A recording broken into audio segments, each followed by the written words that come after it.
Hello there, and welcome to The Sleepy Scientist. If you've stumbled across this video while snuggled under a blanket, eyes heavy and brain ready to float away, then you're in exactly the right place. Tonight, we're going to take a slow, soothing dive into one of the most mysterious, essential, and oddly underrated parts of being alive: sleep. Now, fair warning, this video might be so relaxing that you fall asleep before we reach the good bits. Or it might be so fascinating that you lie awake thinking about circadian rhythms and melatonin. Either way, I'll take it as a win. If you drift off, that means it's doing its job, and if you stay up, at least you'll have something new to ponder at 3 a.m. Before we begin, I'd love to know, where in the world are you listening from right now? And what time is it for you? Whether it's just past dusk or creeping towards sunrise, I hope this space brings you a little calm. If you enjoy videos like this and want more gentle explorations of science to fall asleep to, please do consider giving this video a like and subscribing. It really helps this sleepy little corner of YouTube grow. Now then, let your breathing slow, your shoulders soften, and your thoughts wander like drowsy clouds.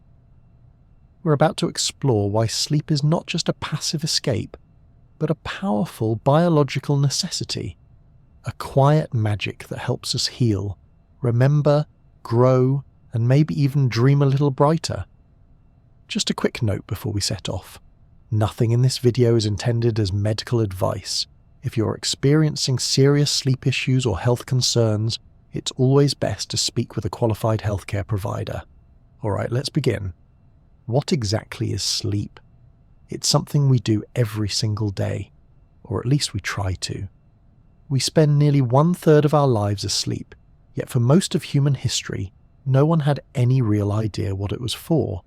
It was like the brain just shut off for the night, pulled the curtains, and left a sign saying, "Back in 8 hours." But now, thanks to advances in neuroscience, biology, and a rather heroic amount of poking around in sleeping people's heads, we know that sleep is anything but passive. Sleep is an active, dynamic process that's vital to just about every part of our well-being. It affects your brain, your heart, your immune system, your metabolism, your mood, and even how your genes express themselves. While you might feel like you're doing nothing during sleep, your body is actually running an incredibly complex biological maintenance program, like a well-oiled team of tiny janitors sweeping up the mess left behind by wakefulness. Let's start with the basics. Sleep is defined as a naturally recurring state of altered consciousness, reduced sensory activity, and reduced voluntary muscle activity. That's a very polite way of saying you're unresponsive and floppy, but inside your brain is buzzing with activity. Scientists typically divide sleep into 2 major categories: rapid eye movement sleep, which we call REM, and non-REM sleep. Non-REM is further split into 3 distinct stages. Throughout the night, your brain cycles between these stages in a fairly regular rhythm, roughly every 90 minutes or so. It's not a straight line though. It's more like a spiraling staircase where you descend into deep non-REM sleep, climb back up to lighter stages, and then leap into REM before starting all over again. The first stage of non-REM sleep is that drowsy drift just after you close your eyes. You're not quite awake, but not truly asleep either. This is when your muscles begin to relax, your heart rate slows a little, and your brain activity starts to shift from wakeful beta waves to slower alpha and theta waves. You might experience a sudden muscle jerk, something scientists call a hypnic jerk, which can feel like falling off a cliff made of marshmallows. Stage 2 is when sleep starts to deepen. Your brain activity slows further, but with occasional bursts called sleep spindles and K-complexes. These sound like names for spy gadgets, but they're actually protective brain patterns that help keep you asleep when small disturbances occur. Think of them as neurological earplugs, helping your mind ignore the cat jumping on the bed or a distant car honking outside. Then comes stage 3, often referred to as slow-wave sleep or deep sleep. This is where the real magic happens. Your brain is now producing slow, powerful delta waves, This stage is critical for physical restoration. Growth hormone is released, tissue is repaired, your immune system is strengthened, and your brain is busy consolidating memories. It's also the hardest stage to wake up from. If you've ever been yanked out of a nap feeling like you've just returned from the moon, chances are you were deep in slow-wave sleep. After a little while, the brain shifts into REM sleep, and things get a lot weirder. Your eyes start darting rapidly under your eyelids, hence the name. Your breathing and heart rate become irregular, your limbs are temporarily paralyzed. Don't worry, it's for your safety, and your brain activity becomes almost indistinguishable from when you're awake. This is when most vivid dreaming occurs.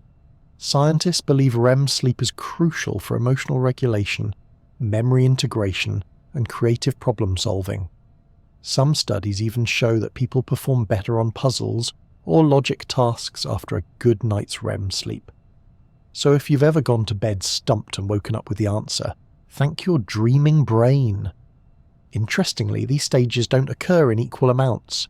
Early in the night, your cycles contain more non-REM deep sleep. As the night goes on, REM periods become longer and deep sleep becomes shorter. This is why waking up in the middle of the night can sometimes feel more emotionally charged, because you're more likely to be in a dream-filled REM stage. Now, how do scientists know all this? The answer lies in polysomnography, which is a fancy term for a sleep study involving a rather glamorous setup of wires, monitors, and adhesive patches. These tests measure brain activity, using electroencephalography or EEG, eye movements, muscle activity, heart rate, and breathing. From this data, researchers can map the stages of sleep and understand how they change throughout the night. One of the most surprising things discovered through sleep studies is just how active the brain remains during sleep. Far from shutting down, the sleeping brain is communicating, sorting, editing, and cleaning. In fact, there's a system called the glymphatic system, a sort of nighttime housekeeping crew that clears waste products from your brain. One of the proteins it clears is beta amyloid, which is associated with Alzheimer's disease. This has led some scientists to wonder if consistent deep sleep might play a role in reducing the risk of neurodegenerative disease over time. Though we can't say for certain, it's one more reason to cherish your pillow. It's also fascinating to note that sleep isn't universal in structure across all species. While humans and many other mammals have REM and non-REM sleep, some creatures experience different rhythms. Birds, for example, also have REM sleep, but their cycles are much shorter. Certain aquatic mammals, like dolphins, can sleep with only one hemisphere of their brain at a time, keeping one eye open and half their brain alert while the other half rests. This is called unihemispheric slow-wave sleep, and it's as wild as it sounds. Even within humans, sleep isn't exactly the same for everyone. There are natural variations in what's called sleep architecture, which includes how much time you spend in each stage and how frequently you cycle through them. Genetics, age, lifestyle, and health conditions all play a role. And while we often hear that 8 hours is the golden standard, the truth is that some people feel perfectly rested with slightly more or less. What's important is the quality of your sleep and whether you're getting enough of each stage. Still, most adults benefit from around 7 to 9 hours of sleep per night. Children and teenagers need more, sometimes significantly more. Infants can sleep up to 16 hours a day, cycling between sleep and brief wakeful spells.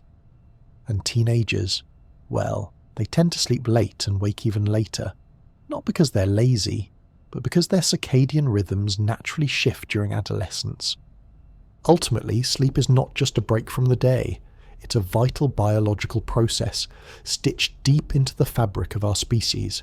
It's not optional, it's not a luxury, it's part of what makes us function, learn, grow, and survive.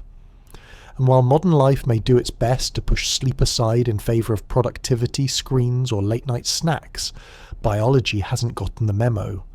Your body still runs on rhythms forged over millions of years where rest isn't a retreat, it's a return. Long before humans started counting sheep or inventing memory foam mattresses, sleep was already here.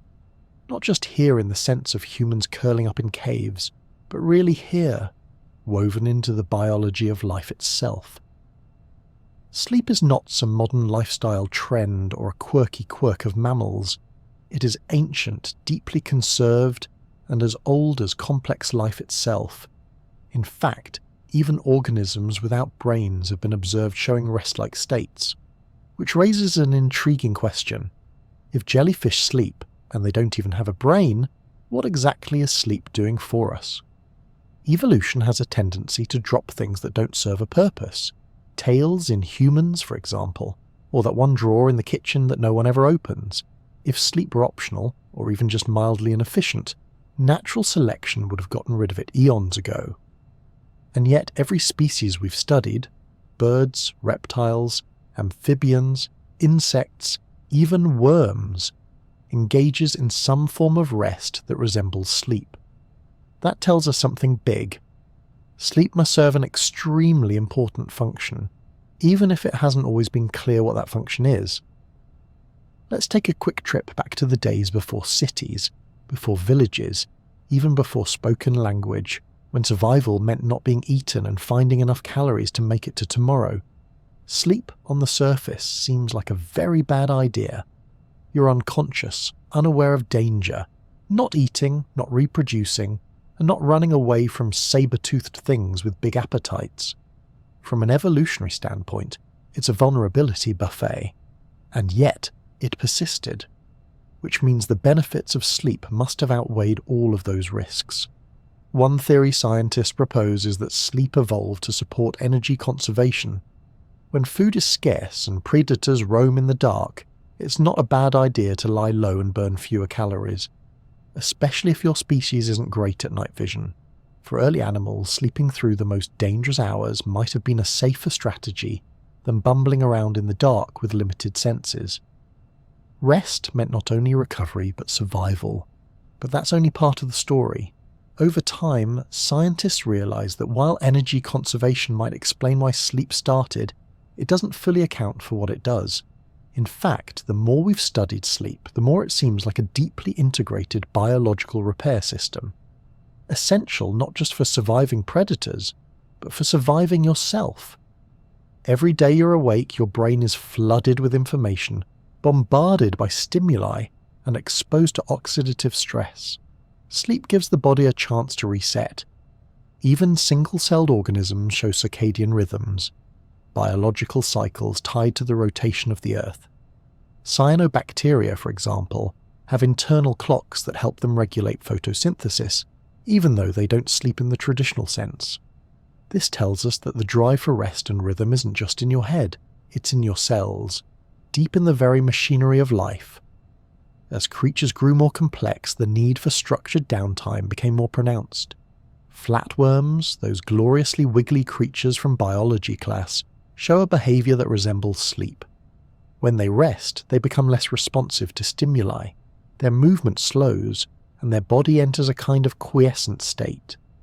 These are some of the simplest organisms with a nervous system, and yet they already show signs of needing rest.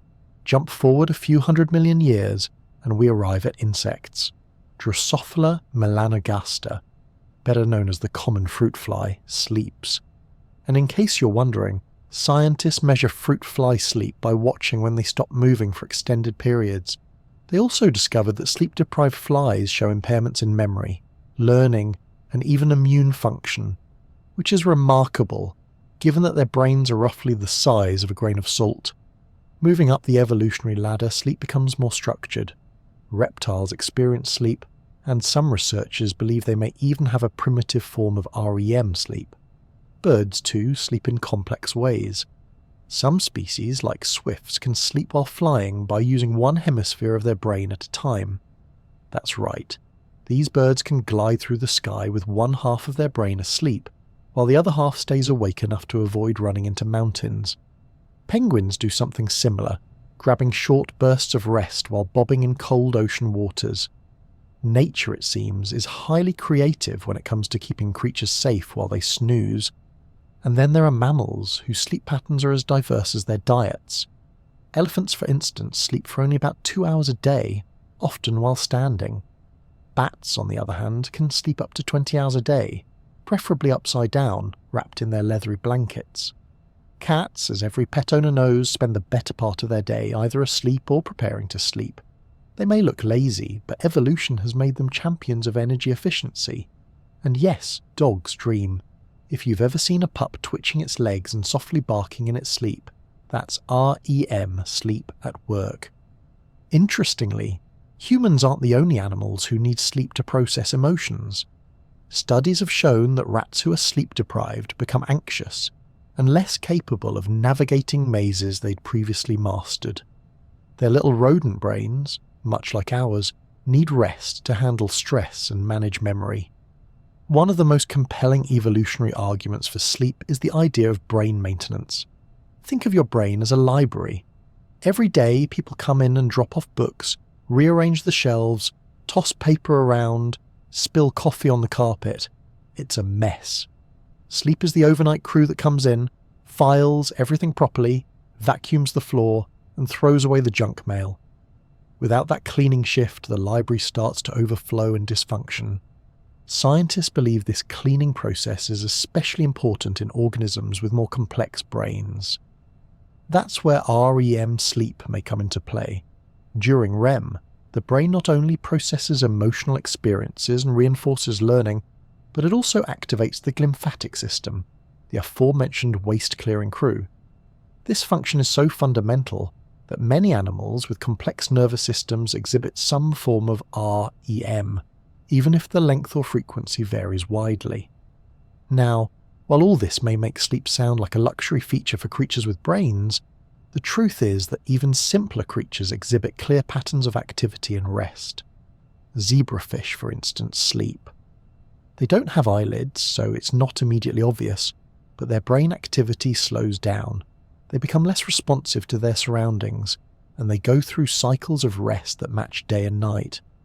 And if you prevent them from sleeping, they show signs of stress and cognitive decline. That's pretty impressive for a fish that spends its days swimming in circles and minding its own business. Sleep, then, is not a human invention, nor is it a mammalian one. It's an evolutionary strategy that has stood the test of time. Its persistence across vastly different species suggests that the need for rest is a core biological feature, not an accidental side effect. Whether you're a jellyfish pulsing gently through the deep, or a teenager asleep with the lights on and phone in hand, the need to disconnect and reset is universal. Perhaps one of the most poetic aspects of sleep's evolutionary history is that it reminds us of our connection to the rest of the natural world. When we sleep, we are engaging in a ritual as old as multicellular life. It's not just something we do, it's something we are. From the twitching tentacles of a resting sea anemone to the gentle breathing of a sleeping elephant, rest is written into the very code of life. It's worth noting that while the need for sleep is ancient, the way we sleep has changed over time. Human ancestors likely didn't sleep in one continuous block of 8 hours. There's evidence to suggest that early humans slept in segmented patterns, 2 or more shorter periods of sleep broken by a time of quiet wakefulness. Some cultures still practice this today, whether through midday siestas or polyphasic sleep patterns. These adaptations remind us that sleep is flexible in its timing, even if it's rigid in its necessity. Through the lens of evolution, sleep isn't a sign of laziness or weakness. It's a feature, not a bug. Life didn't evolve despite sleep. It evolved with it. Rest is not an inconvenience. It is a miracle of natural engineering, one that has allowed life to not only endure but to thrive. And in that sense, when we lie down to sleep, we are doing what countless creatures have done before us, trusting the dark, releasing the day, and allowing time itself to smooth out the wrinkles of being alive. The brain is often described as the most complex structure in the known universe. A wrinkly, electrified walnut perched inside your skull, it somehow manages to juggle memory, perception, language, emotions, and the daily drama of being a human. But if you really want to see it put on a performance, watch what happens when it goes to sleep.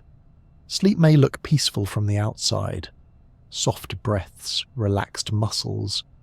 perhaps a little snoring if you're particularly talented, but inside your head, things are anything but quiet. The brain shifts into a remarkably organized routine, producing rhythmic electrical patterns, regulating body functions, and orchestrating an internal symphony that helps you survive, learn, and even dream. The key to unlocking this nocturnal activity lies in something called brain waves. No, not the kind of waves that say hello to the beach, but actual electrical impulses, measured in hertz, that flow across networks of neurons. When brain cells communicate, they fire tiny bursts of electricity. These bursts create patterns that researchers can measure using electroencephalography, or EEG. Think of EEG as a very fancy hairnet covered in little microphones for neurons. It lets scientists eavesdrop on the electrical chatter happening beneath your scalp. When you're wide awake and mentally engaged, like solving a puzzle or arguing on the internet, your brain emits fast, low-amplitude waves called beta waves. These move at around 13 to 30 Hz and indicate active, alert thinking. But as you begin to relax, maybe sink into bed, eyes closed, thoughts drifting, your brain starts shifting gears. In this relaxed, eyes closed but awake state, alpha waves take over. These are slower, around 8 to 13 Hz, and often associated with calmness, meditation, or the blissful few seconds before someone asks you a question during a meeting. Alpha waves are your brain's way of saying, let's dial it down a notch. Then comes the transition into sleep. This is when theta waves begin to appear. Slower still, around 4 to 8 Hz. This is the realm of stage 1 sleep. You're still aware of your environment, but just barely. Strange thoughts or fleeting images might drift through your mind. Not quite dreams, but not quite logic either. People often experience the odd sensation of falling, which may lead to a sudden full-body twitch. It's entirely normal, if a bit startling. Scientists aren't sure why it happens, but one theory is that it's a vestigial reflex left over from our tree-dwelling ancestors, a sort of built-in grab-the-branch reaction. As you slip into deeper sleep, theta waves become more dominant. Then, in stage 2 sleep, the brain introduces a couple of fascinating new features: sleep spindles and K-complexes. These aren't types of IKEA furniture, although they do sound like they could be. Sleep spindles are rapid bursts of activity that last around half a second. They look like a tight scribble on an EEG reading, and are thought to play a role in memory consolidation and learning. K-complexes, on the other hand, are large, sudden spikes in brain activity. They appear to help keep you asleep in response to external stimuli. If there's noise outside or the dog shifts on the bed, the K-complex might act like a gatekeeper, checking to see if the disturbance is serious enough to wake you. If not, it quiets everything down and lets you keep snoozing. Stage 3 sleep, often called slow-wave sleep, is where delta waves come into play. These are the slowest brainwaves, ranging from 0.5 to 4 Hz, and they have the highest amplitude. Imagine gentle rolling hills of brain activity. This is the deepest, most restorative phase of non-REM sleep. If someone tries to wake you up during this stage, you're likely to feel groggy, disoriented, and possibly convinced it's still the year 2007. Delta sleep is associated with physical restoration, immune function, and the release of growth hormone. It's also thought to be crucial for clearing out metabolic waste in the brain thanks to the glymphatic system, a clever plumbing system that becomes more active during deep sleep. After slow-wave sleep, the brain revs up for its most curious act, REM sleep. During REM, short for rapid eye movement, brain activity looks strikingly similar to when you're awake. EEG readings show a return to high-frequency waves similar to beta waves. Your eyes dart back and forth beneath your eyelids, your breathing becomes irregular, and your muscles become almost completely paralyzed. This paralysis, known as REM atonia, prevents you from physically acting out your dreams. It's a biological seatbelt designed to keep you from kicking the wall or running across the room while dreaming you're in a jazzercise class. REM sleep is the stage most commonly associated with vivid dreams. Your brain activates regions responsible for emotion, memory, and imagination, while dialing down areas related to logic and critical thinking. This is why dreams can feel deeply meaningful and emotionally intense, but also completely bonkers. One moment you're having a heartfelt conversation with your childhood dog, the next you're piloting a zeppelin made of toast. But REM isn't just the brain's entertainment hour, it plays a key role in memory consolidation, especially for emotional and procedural memories. If you're learning a new skill, like playing the piano or juggling oranges while riding a unicycle, REM sleep helps cement those motor patterns. Emotional memories also get reprocessed, helping to regulate mood and reduce stress. Some researchers believe REM sleep acts like overnight therapy, softening the emotional edges of the day's events while retaining their meaning. Interestingly, REM sleep changes as the night progresses. In early sleep cycles, REM periods are short, only a few minutes, but by the later part of the night, REM can last up to an hour at a time. This might explain why dreams feel longer and more elaborate in the morning, especially if you're lucky enough to snooze past your alarm. Throughout the night, your brain cycles through these stages, non-REM, 1, 2, 3, then REM, repeating the cycle roughly every 90 minutes. These cycles aren't perfectly symmetrical, and their composition shifts as the night goes on. Early in the night, you get more deep, slow-wave sleep. Later in the night, REM takes center stage. Both are important, and skimping on either can leave you feeling foggy, cranky, or just a bit off the next day. But sleep isn't just about rest and recovery, it's also about integration. During sleep, your brain strengthens connections between neurons, prunes unused pathways, and fine-tunes its wiring. This neural housekeeping ensures that important memories stick while less relevant information fades away. Think of it as the brain's version of cleaning out your inbox, filtering the spam, flagging the important stuff, and unsubscribing from anything that doesn't spark joy. Even your sense of self seems to be reshuffled during sleep. In dreams, you can take on different identities, inhabit surreal scenarios, or confront long-forgotten memories. Some neuroscientists believe that this disassembly and reconstruction of the self helps maintain mental flexibility. By rehearsing strange or challenging situations in a dreamlike simulation, the brain might be preparing you to handle the unexpected when you're awake. There's also evidence that sleep helps with problem solving and creativity. Have you ever gone to bed stuck on an idea, only to wake up with a solution? That's not just a fluke.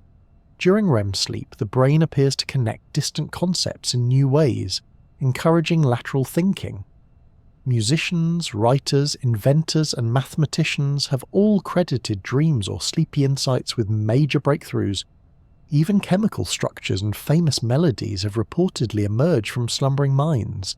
Yet despite all this activity, your body remains almost completely still, except for a few twitches here and there.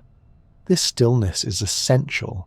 It keeps you from wandering into danger, thrashing wildly, or recreating your dreams in real life. Most of the body's systems wind down, conserving energy. Blood pressure drops, body temperature dips, and muscles relax. Your brain might be partying, but your body is chilling out.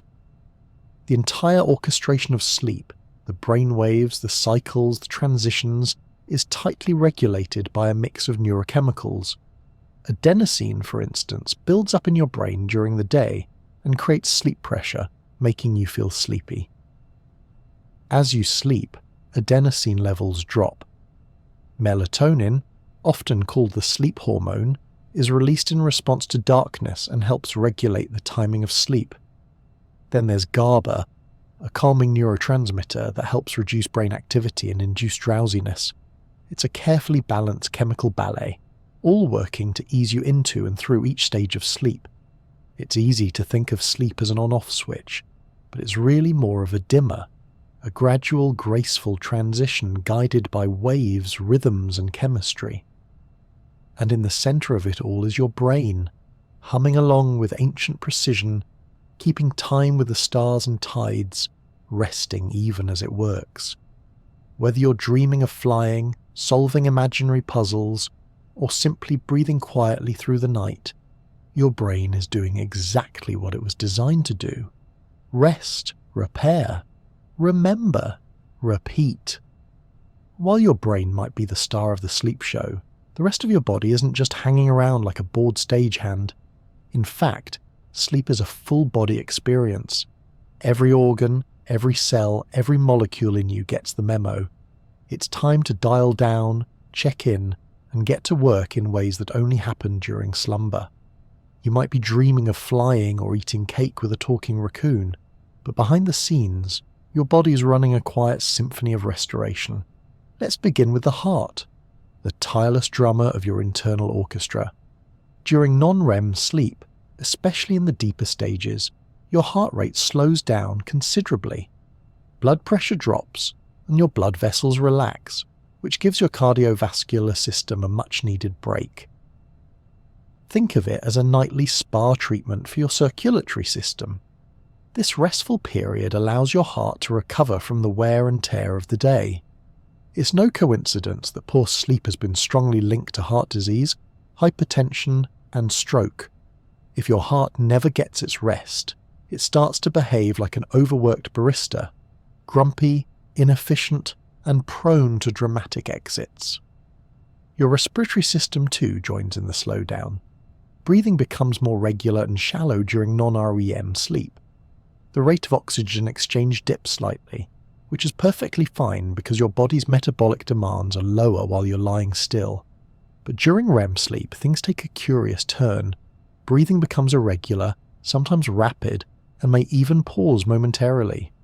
This isn't dangerous in healthy individuals, but it highlights how variable and responsive the body is to different sleep stages.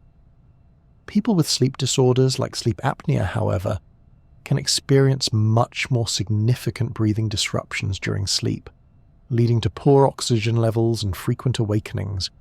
In such cases, the body's finely tuned rhythm becomes more of a chaotic jazz solo. Now let's talk temperature. One of the more subtle but fascinating shifts during sleep is thermoregulation. As you fall asleep, your core body temperature drops slightly. It's part of your body's natural rhythm and a cue that sleep is about to begin. Lowering the temperature helps signal to your body that it's time to rest, kind of like dimming the lights before a movie starts.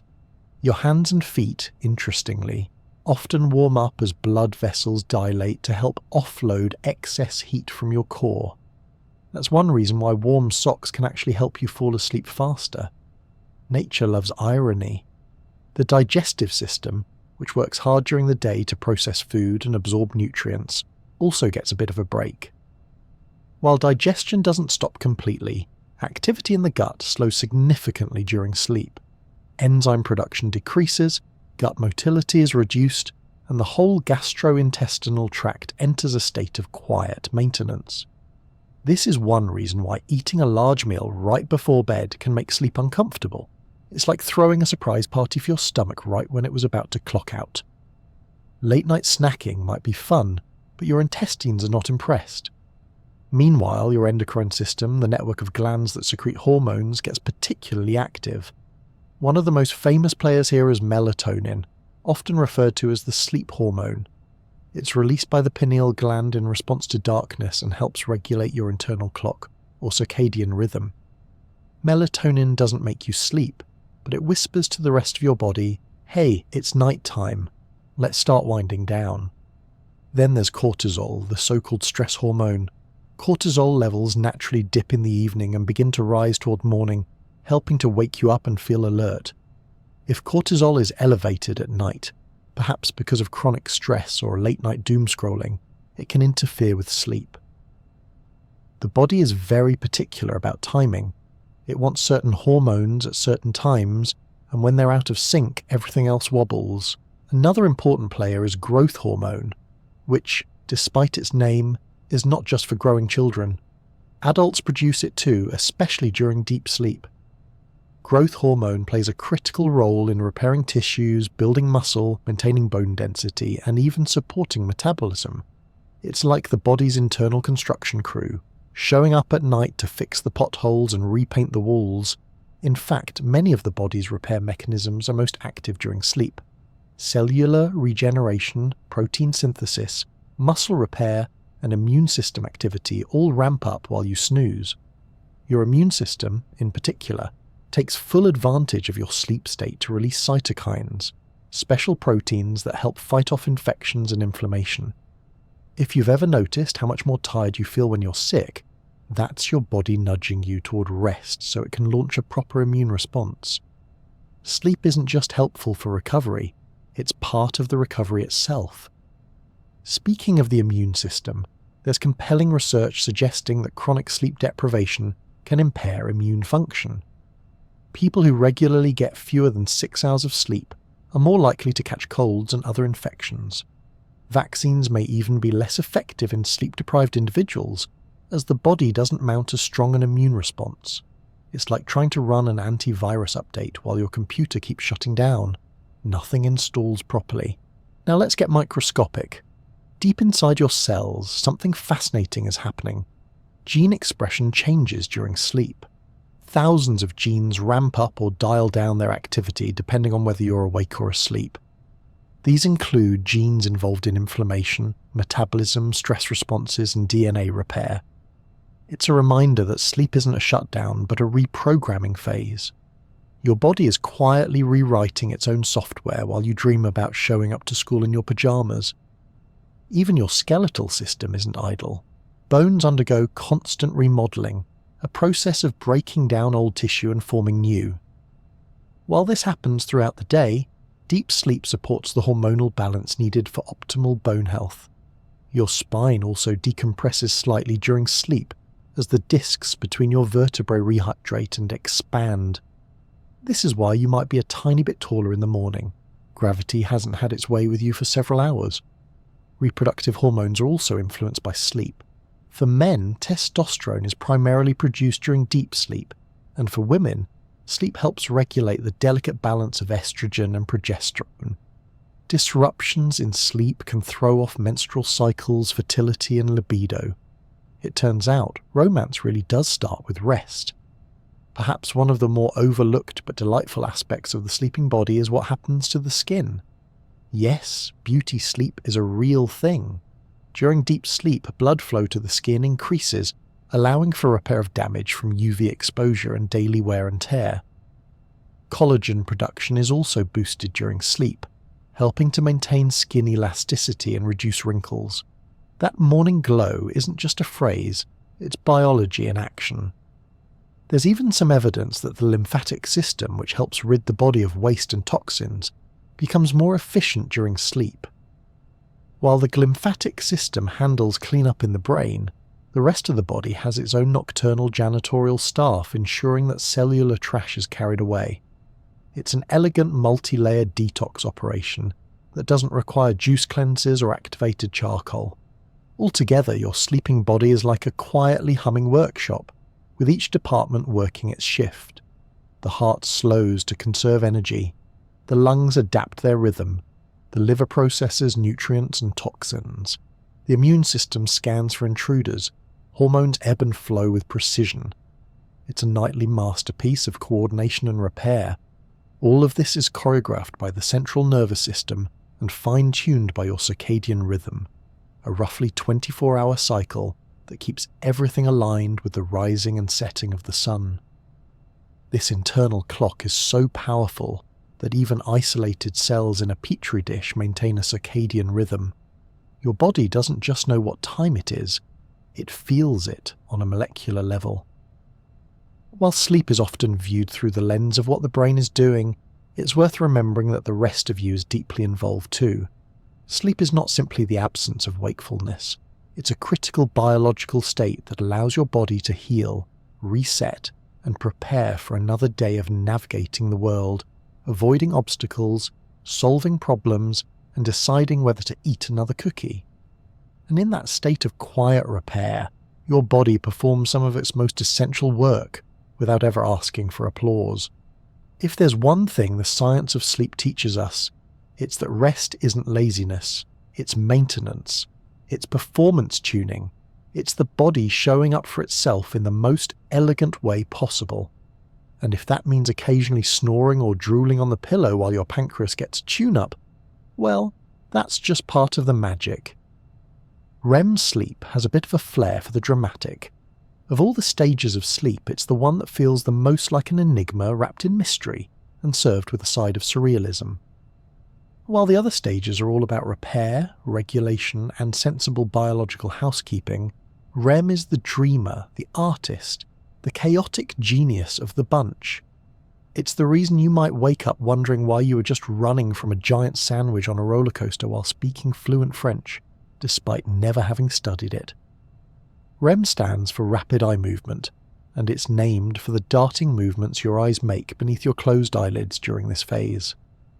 Scientists aren't entirely sure why the eyes do this, but one theory is that the movements correspond to the visual activity in your dreams, almost like your eyes are watching the dream unfold. Whether or not that's literally true, REM sleep is unquestionably the most active and peculiar phase of the sleep cycle. What makes REM so fascinating is that it represents a paradox. On the one hand, your brain is buzzing with activity. EEG readings during REM show patterns that are strikingly similar to when you're awake. Your brain is lit up like a city at night, especially in regions associated with emotion, memory, and visual processing. On the other hand, your body is functionally paralyzed. This state, called REM atonia, is a built-in safety feature. It prevents you from acting out your dreams, which could otherwise lead to all sorts of nighttime misadventures. The paralysis occurs because the brainstem sends signals to inhibit motor neurons, essentially putting a temporary lockdown on your skeletal muscles. You can still breathe, and your eyes can move, but everything else is offline. It's a curious mix of wild mental activity and complete physical stillness, like being at a rave where only your brain got invited. REM sleep first occurs about 90 minutes after you fall asleep. The first REM period of the night is usually quite short, maybe just a few minutes, but as the night progresses, each cycle of REM gets longer, and by the early morning hours you might spend up to 40 or even 60 minutes in this stage. Altogether, REM sleep makes up about 20 to 25% of an adult's total sleep time. This is where the dreams come in.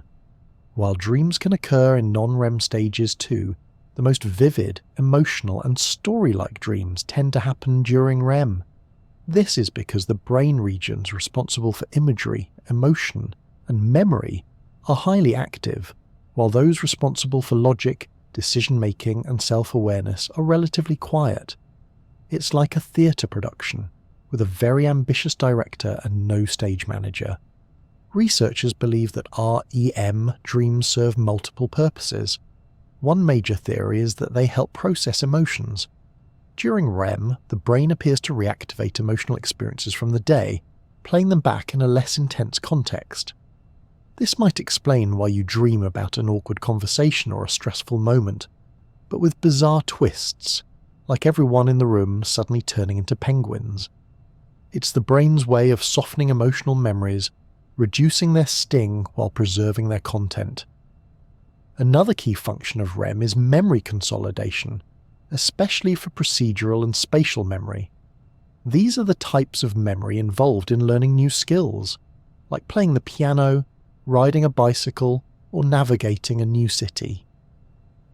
During REM, the brain appears to replay certain patterns of neural activity from earlier in the day, reinforcing and integrating them into long-term storage. It's like saving a file after hours of unsaved work. You don't want to lose that progress. REM sleep is also implicated in creativity and problem-solving.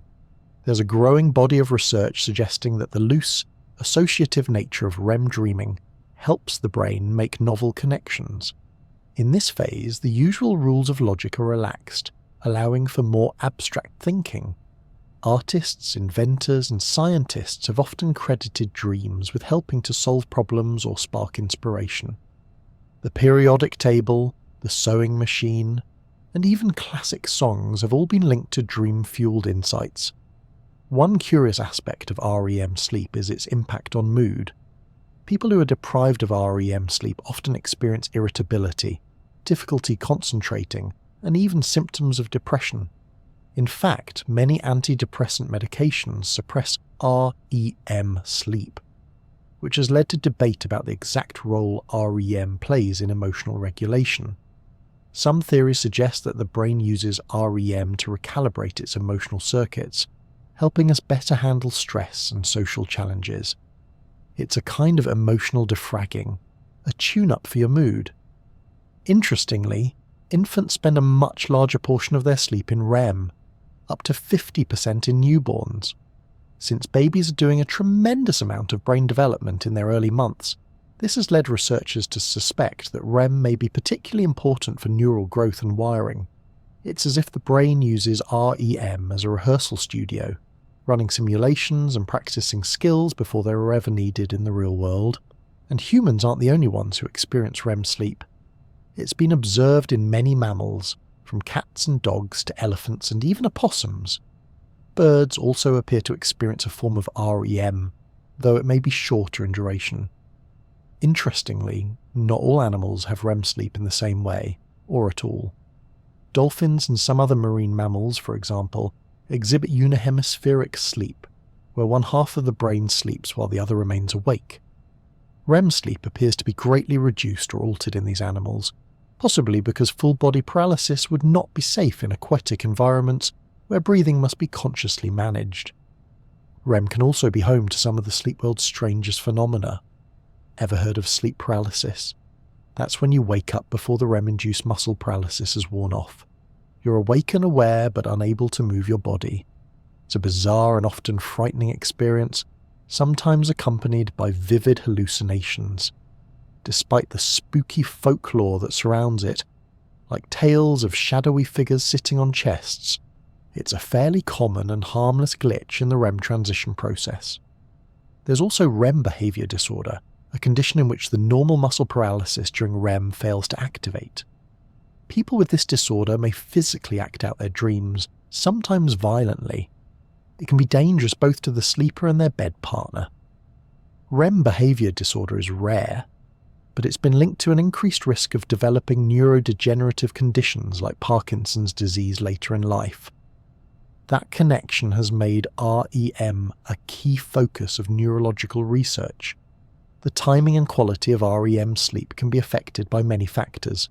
Alcohol, for instance, suppresses REM in the early part of the night, leading to a sort of REM rebound later on, where the brain tries to catch up on missed REM by squeezing in longer, more intense episodes. This might explain why dreams after a night of drinking can feel unusually vivid or strange.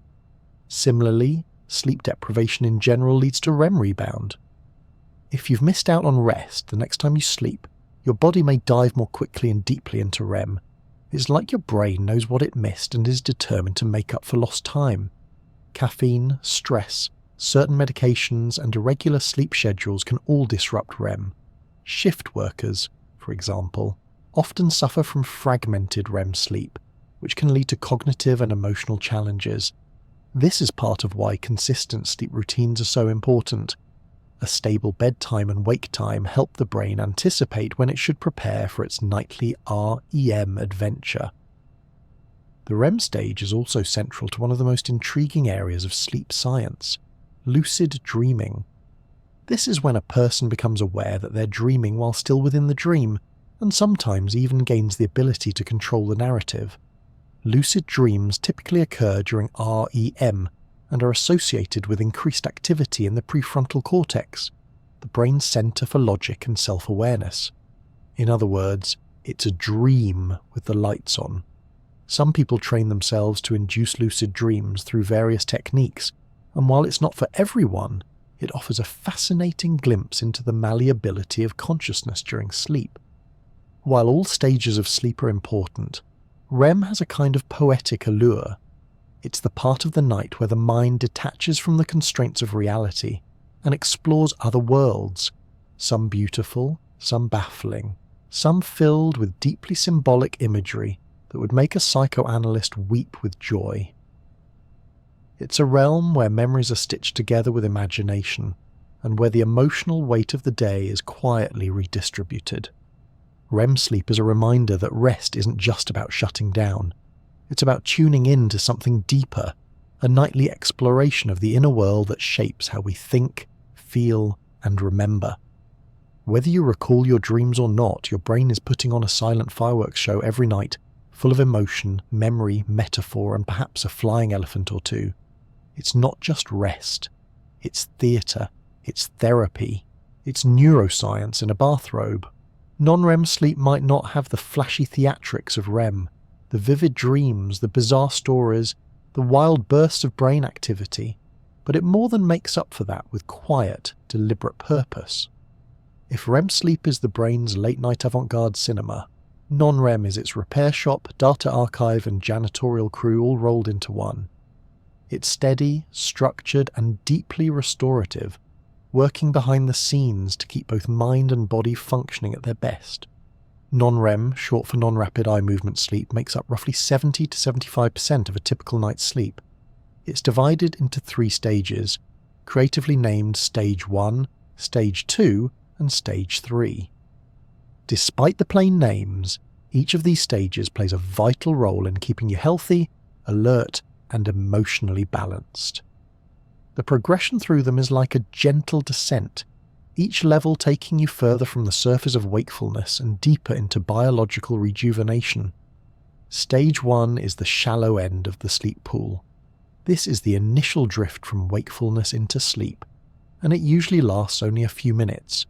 Your brain starts producing more theta waves, slower than the alpha waves of wakeful relaxation, and your body begins to relax. Eye movements slow down, muscles start to lose their tension, and your heartbeat becomes a bit more regular. This is the phase where you might experience that odd sensation of falling, followed by a sudden jerk that yanks you back to alertness. It's called a hypnic jerk, and while it feels dramatic, it's perfectly harmless. Scientists think it may be a leftover evolutionary reflex from the days when our ancestors slept in trees and needed a quick reaction to prevent nighttime plummeting.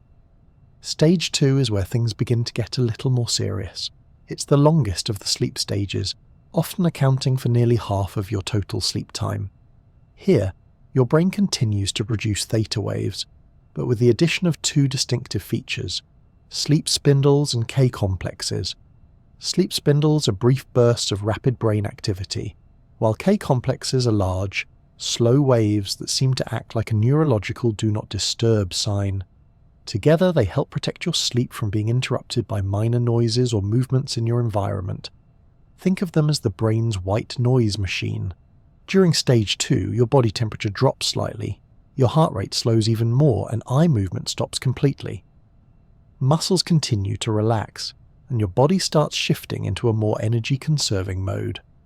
This stage is crucial for memory consolidation, especially for factual and declarative memories, things like names, dates, and what you ate for lunch. It's your brain's filing cabinet, helping you sort the useful from the forgettable. Then we arrive at stage 3, also known as slow wave sleep or deep sleep. This is where the real heavy lifting happens. Your brain is now producing delta waves, large, slow electrical pulses that are associated with the deepest levels of rest.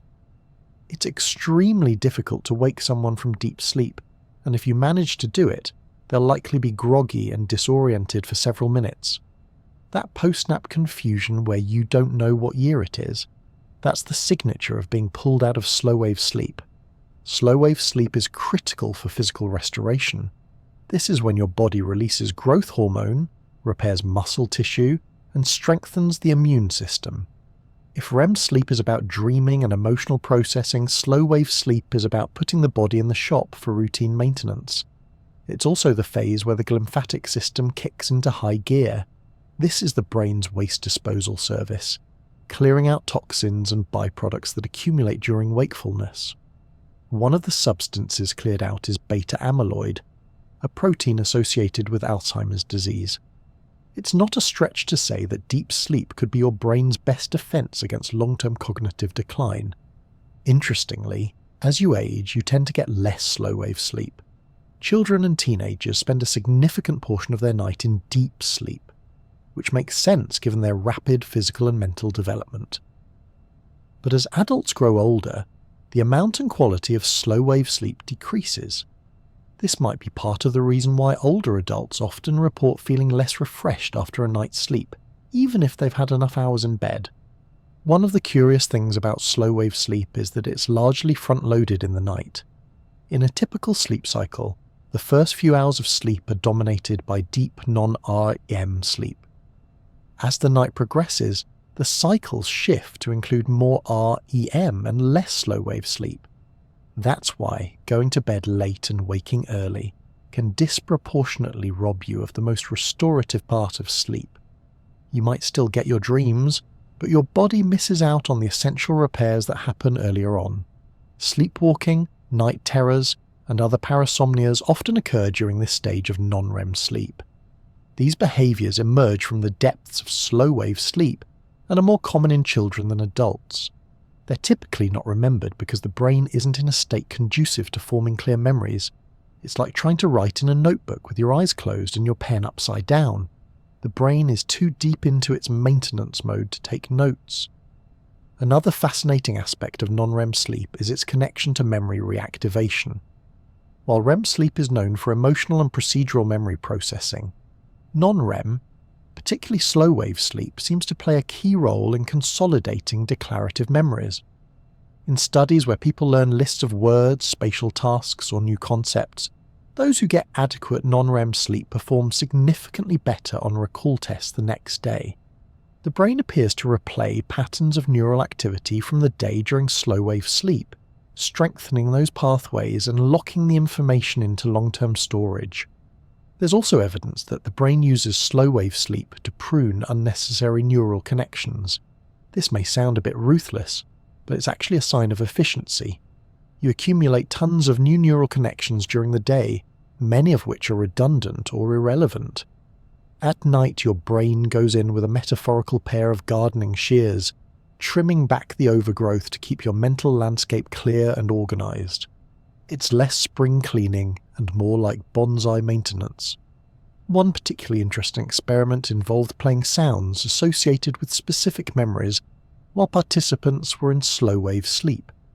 The researchers found that doing so could enhance memory consolidation, essentially boosting learning through subtle cues delivered during deep sleep. While this isn't quite the realm of sleep learning a la science fiction, it does suggest that the sleeping brain remains receptive in specific, fascinating ways.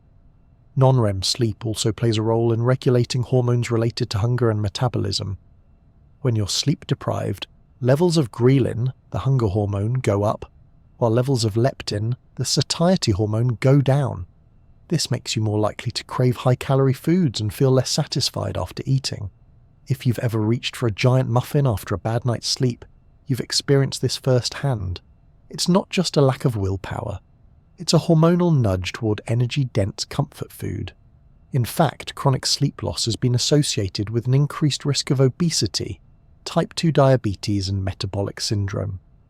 Non-REM sleep, especially deep sleep, is when insulin sensitivity is maintained and blood glucose levels are regulated. Without it, your body becomes less efficient at managing sugar and storing fat. Your pancreas is, quite literally, trying to do its best in the dark. The role of non-REM sleep in emotional stability is also not to be overlooked. While REM sleep processes emotional intensity, non-REM provides the calm baseline that keeps those emotions from running rampant. Studies show that people who miss out on deep sleep are more reactive to stress, more prone to anxiety, and less able to regulate their mood. It's like trying to juggle while standing on a wobbling floor. Everything feels a bit more precarious when your foundation is unstable. Ultimately, non-REM sleep is the anchor of your nightly rest. It might not have the strange landscapes and narrative twists of REM sleep, but it's doing the essential work that allows your body to heal and your mind to function. It's where the mess of the day gets swept up, your biological systems are tuned and calibrated, and the mental noise of wakefulness quiets down into something orderly and sustainable. If REM sleep is where you explore, non-REM is where you restore.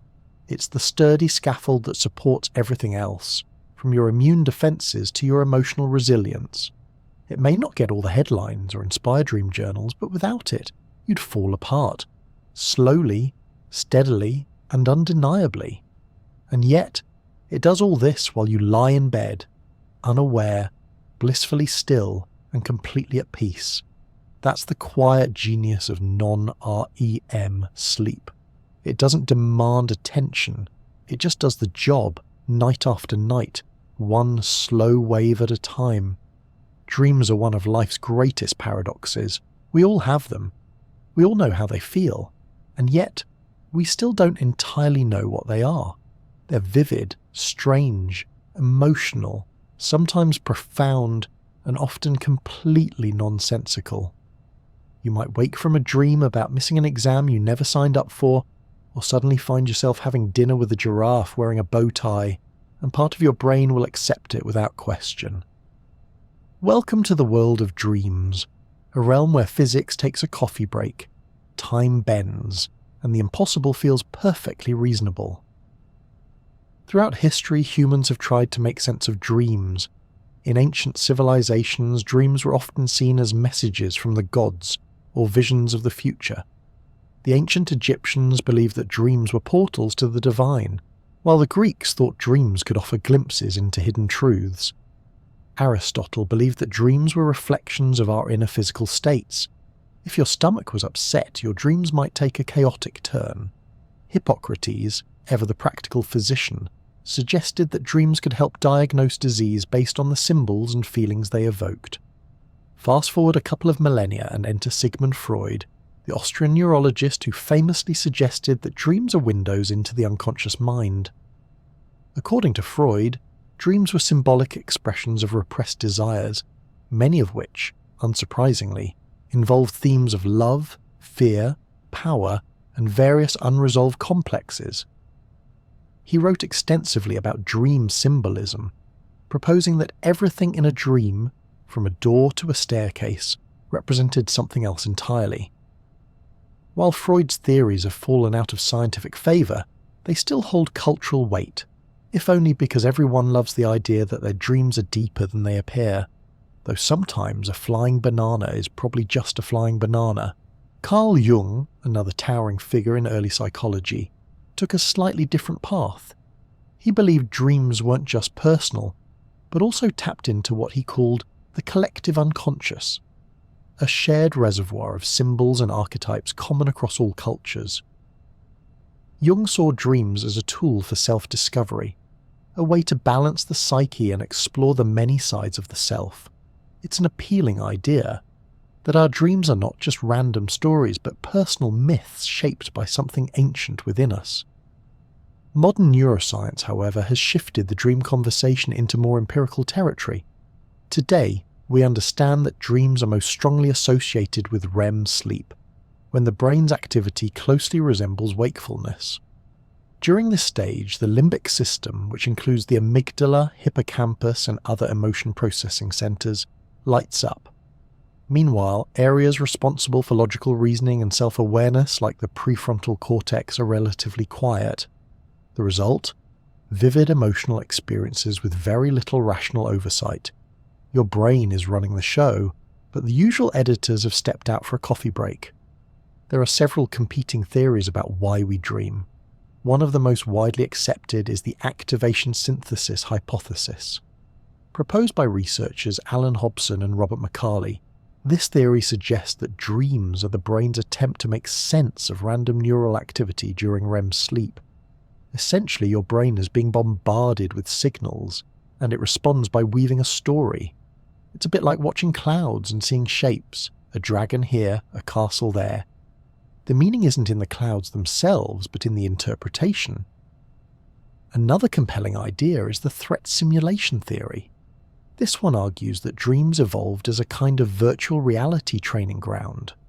Early humans faced constant threats, predators, rival tribes, environmental dangers, and dreams may have provided a safe space to rehearse these scenarios. If you've ever had a dream where you're running from danger or navigating a tense social situation, you might be tapping into this ancient neural rehearsal system. Think of it as mental parkour, preparing you for life's unexpected jumps. Some researchers believe dreams serve a more emotional purpose. The idea is that dreaming helps us process intense emotions and difficult experiences in a low-risk environment. During REM sleep, the brain revisits recent emotional memories and gradually reduces their intensity, allowing us to face the next day with less baggage. If something upsetting happens to you, your brain might run a dream version of the event, not to traumatize you all over again, but to soften the edges, like sanding down a sharp corner. There's even a theory that dreams help with creativity. Studies have shown that people who are allowed to dream during naps perform better on problem-solving tasks compared to those who don't reach REM. The unfiltered nature of dreaming allows the brain to form connections between unrelated concepts, which is the essence of creative thinking. This might explain why so many artists, writers, and scientists report dream-inspired insights. The Beatles' song Yesterday, the structure of the benzene molecule, and Mary Shelley's Frankenstein were all reportedly born from dreams.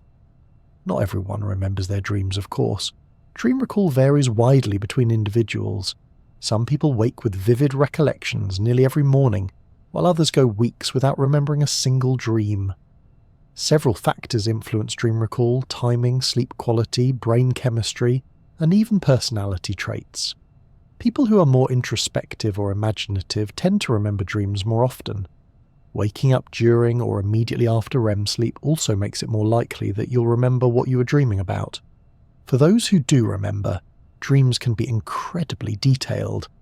They can be filled with colours, sounds, conversations, emotions, and a sense of narrative, although the plot often falls apart under the light of morning. Dreams can also be deeply emotional. Many people report experiencing joy, fear, sadness, anger, or confusion in dreams. Some dreams are so intense they stick with us for years, like little psychological tattoos. Then there's lucid dreaming, which is something of a dream within a dream. In a lucid dream, you become aware that you're dreaming, and in some cases you can even influence the content of the dream. It's like having the director's chair in your own private movie theatre. Lucid dreaming usually occurs during REM and is associated with increased activity in the prefrontal cortex, the part of the brain responsible for self-reflection and decision-making. Some people train themselves to have lucid dreams using techniques like reality checks, journaling, or wake back to bed methods. While not everyone can achieve lucidity, those who do often describe it as exhilarating, weirdly liberating, and occasionally hilarious. Nightmares, unfortunately, are dreams' darker cousins. They often stem from stress, trauma, anxiety, or certain medications. While unpleasant, nightmares might also serve a purpose by helping us process fear or rehearse threatening situations. Frequent nightmares, however, can disrupt sleep and contribute to insomnia or sleep anxiety. There are therapeutic approaches to managing recurring nightmares, such as imagery rehearsal therapy, where people rewrite their nightmares into more positive outcomes and mentally rehearse them during the day. It turns out that even dreams can benefit from a rewrite. There are also cultural and personal differences in the content of dreams. Studies have found that people in different parts of the world tend to dream about things that reflect their daily lives and social environments. In societies where survival is more precarious, dreams may feature more themes of danger or misfortune. In more individualistic cultures, people may dream more about personal achievement or emotional relationships. Even your waking mood and recent experiences can colour your dreams. Watching a scary movie, having an argument, or eating something strange before bed might just leak into the narrative. As mysterious as they are, dreams remain one of the most intriguing aspects of sleep. We've come a long way from reading omens in the shapes of animals, but we're still captivated by what dreams reveal, or seem to reveal, about us. Science has provided a better understanding of the mechanics, but there's something deeply human about the way dreams dance just beyond our grasp. They remind us that the mind is more than logic and data. It's a storyteller, a wanderer, a painter of strange internal landscapes. What's especially delightful is that dreams belong to everyone. They're free, unpredictable, and unique to each of us. Whether your dreams are mundane recaps of the day, epic fantasy adventures, or just fuzzy feelings you can't quite put into words, They're part of the rich tapestry of being alive. They blur the line between memory and imagination, between sense and nonsense, between who we are and who we might be. Dreams don't come with instruction manuals, and perhaps that's part of their charm. They arrive unannounced, speak in symbols, and leave behind echoes. And while science continues to unravel the neural mechanisms behind them, dreams will likely always hold a bit of mystery, something ineffable that can't be fully mapped or measured. And maybe that's the point. Not everything has to be fully understood to be meaningful. Sometimes it's enough to simply lie back, close your eyes, and let the mind wander, to drift into that strange and beautiful world where logic takes a nap and imagination comes out to play. Sleep is something we all need, but not something we all experience the same way, especially across a lifetime. A baby's idea of a good night's sleep might involve waking up every few hours and crying for attention, while a teenager can happily sleep through multiple alarms, a thunderstorm, and perhaps even a marching band. Meanwhile, older adults may find themselves wide awake at 4 a.m, wondering why their sleep schedule seems to be running on a completely different clock than it used to. Sleep changes dramatically as we age, and understanding how and why it evolves can offer insight into everything from child development to healthy aging. Let's begin at the very beginning: infancy. Babies are the undisputed champions of sleep, though not necessarily when it comes to letting others sleep. Newborns can sleep anywhere from 14 to 17 hours a day, often in irregular chunks that seem to follow no rhyme or reason. This fragmented sleep isn't just them being delightfully unpredictable. It reflects the immaturity of their circadian rhythms. Unlike adults, newborns haven't yet developed a consistent internal clock. Their sleep-wake cycles are driven more by hunger than by light or darkness. In the earliest weeks of life, babies enter sleep through REM, rather than non-REM, which is the opposite of the adult pattern. Their sleep is also heavily dominated by active sleep, a baby version of REM which may serve a crucial role in brain development. The rapid eye movements, irregular breathing, and spontaneous twitching all suggest that their brains are firing off test signals, forming connections, and wiring up the neural network that will help them understand the world. It's like the brain is rehearsing before the curtain goes up. As babies grow into toddlers, their sleep becomes more consolidated. By 6 months, many infants begin sleeping longer at night and spending more time in non-REM stages. Naps are still very much part of the schedule, usually 2 to 3 per day, and these short bursts of sleep are critical for memory formation and learning. Parents may notice that after a nap, a toddler seems to suddenly know something new: how to stand, how to say a word, how to turn a doorknob just in time to escape. That's not a coincidence. Sleep helps the brain consolidate what it's learned. By the time children reach preschool age, their sleep becomes more adult-like in structure, with longer periods of non-REM sleep early in the night and more REM sleep in the early morning hours. Total sleep needs decline slightly. Most children between the ages of 3 and 5 need about 10 to 13 hours per day, including naps. Napping gradually fades away as children approach school age, though the disappearance of naps is often more about scheduling and social expectations than biology. Given the choice, many 5-year-olds would still gladly nap in the middle of the day, along with quite a few adults if we're being honest. School-age children continue to need a lot of sleep, usually between 9 and 12 hours each night, but modern life often gets in the way. Between early school start times, extracurricular activities, screen time, and homework, many children don't get the rest they need. This can impact mood, attention, learning, and even immune function. Sleep-deprived kids might not always look sleepy. Instead, they might seem hyperactive or emotionally dysregulated, something that's sometimes mistaken for behavioral issues. Then come the teenage years, where sleep patterns undergo another seismic shift. Puberty doesn't just bring changes in height, hormones, and musical taste, it also changes circadian timing. Adolescents experience a natural delay in the timing of their internal clock, meaning they feel sleepy later at night and prefer to wake up later in the morning. This is known as a phase delay, and it's completely normal. Unfortunately, school schedules are often not designed with teenage biology in mind. Most high schools start early, forcing teens to wake up during the very hours when their bodies crave sleep the most. The result? Many teenagers are chronically sleep deprived, running on fumes throughout the school week, and then trying to catch up by sleeping in on weekends. This irregular pattern can throw their circadian rhythms even further off balance. And sleep isn't just important for mood and alertness, it's crucial for memory, emotional regulation, and mental health.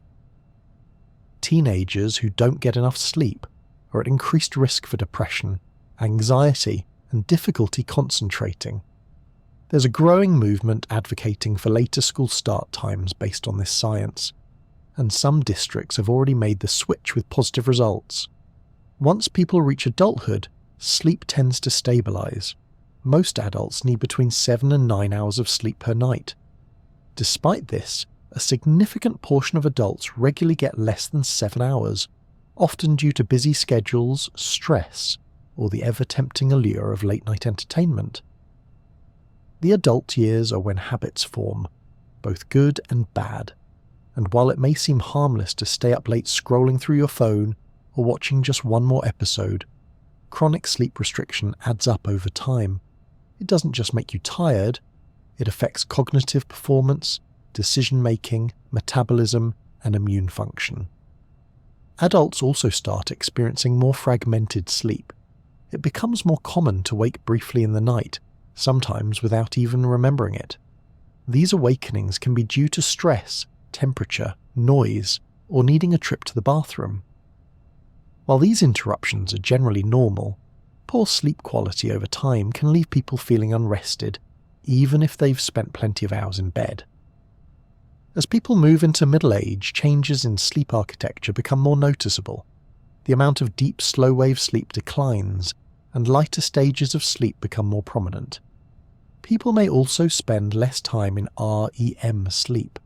Hormonal changes play a significant role, especially in women who may experience sleep disruptions related to menstruation, pregnancy, or menopause.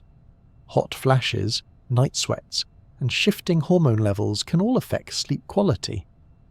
By the time people reach their senior years, sleep often changes even more significantly. Older adults tend to go to bed earlier and wake up earlier, a pattern sometimes referred to as advanced sleep phase. While they may still get the same number of hours of sleep overall, it often becomes more fragmented, with lighter sleep, more awakenings, and more time spent awake in bed. This isn't necessarily pathological, but it can be frustrating, especially if someone expects their sleep to look like it did when they were 25. Medical conditions and medications can also impact sleep in older adults. Chronic pain, arthritis, cardiovascular issues, or neurological changes can all interfere with restful sleep. Certain medications may have side effects that include insomnia or excessive daytime sleepiness. And let's not forget the often overlooked villain of many sleepless nights, the bladder. Nocturia, or frequent nighttime urination, is extremely common in older adults and can be a major contributor to sleep fragmentation. Despite these changes, good sleep is still essential for healthy aging. It supports cognitive function, immune health, mood, and even longevity. There's a common myth that older adults don't need as much sleep, but this isn't true. The need for sleep doesn't decrease dramatically. It's the ability to get it that often declines. That's why good sleep hygiene becomes increasingly important with age. Maintaining a consistent bedtime, creating a relaxing bedtime routine, limiting caffeine and alcohol, and managing light exposure can all help improve sleep quality. Interestingly, some aspects of sleep remain consistent throughout life. Circadian rhythms, those internal 24-hour clocks that govern sleep and wakefulness, are present from infancy onward, even if they shift in timing. The body's drive for sleep, regulated by the buildup of adenosine, remains a constant force, and the core stages of sleep, REM and non-REM, persist across all age groups, even if the proportions change. What also remains is the fundamental importance of sleep. It's easy to think of sleep as a luxury or a passive state, especially in our fast-paced world. But in truth, it's a powerful and active biological process that supports nearly every system in the body. Whether you're a nap-happy toddler or a night-waking octogenarian, sleep remains one of the most essential and mysterious parts of human life. And while the structure, timing, and texture of sleep may evolve over the years, its purpose does not. Sleep continues to offer rest, repair, and renewal. It helps us grow, learn, adapt, and heal. It connects our earliest memories to our newest ideas, and it provides, across the decades, a place of quiet refuge, a soft landing each night in a world that never stops turning. Humans aren't the only creatures who need their beauty rest. Sleep, or something very much like it, is found all across the animal kingdom. From napping dogs and dozing birds to underwater sleepers and upside-down bat snoozers, animals have evolved an astonishing array of sleep strategies. And while their methods might seem strange to us, like sleeping while standing or with half their brain turned off, they all serve the same basic purpose: to restore, reset, and prepare for another day of survival. Let's start with a familiar companion, the domestic dog. Anyone who's ever lived with a dog knows they take sleep very seriously. Dogs can sleep anywhere from 12 to 14 hours a day, depending on their age, breed, and activity level. Puppies, much like human babies, sleep even more, sometimes up to 20 hours. And when dogs sleep, they cycle through stages similar to ours, including REM sleep. You can often see them twitching, paddling their legs, or softly barking while dreaming. It's not just cute, it's evidence of complex brain activity during slumber. Cats, of course, take sleep to another level. Domestic cats sleep around 13 to 16 hours a day, and some especially lazy felines can reach up to 20. This isn't laziness, at least not entirely. Cats are natural predators, and like many predators, they conserve energy for short, intense bursts of activity. Their brains show patterns of REM and non-REM sleep, similar to humans, and yes, they dream too. The classic image of a cat curled up in a sunny spot isn't just adorable, it's a carefully evolved energy-saving strategy. Now move from your living room to the wild. Lions, tigers, and other big cats also spend much of their day sleeping. A lion can snooze for up to 20 hours a day. This may seem excessive, but remember that hunting takes enormous energy and often ends in failure.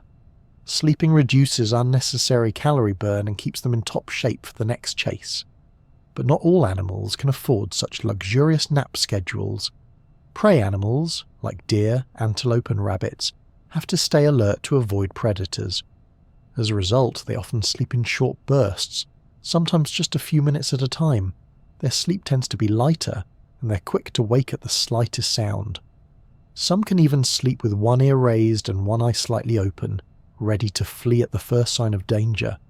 It's not exactly restful, but it's effective if your number one priority is staying alive. Birds bring even more fascinating twists to the sleep story. Most birds experience both REM and non-REM sleep, but their REM periods are extremely short, often just a few seconds. Some birds, such as swifts, are believed to be able to sleep while flying. Yes, really.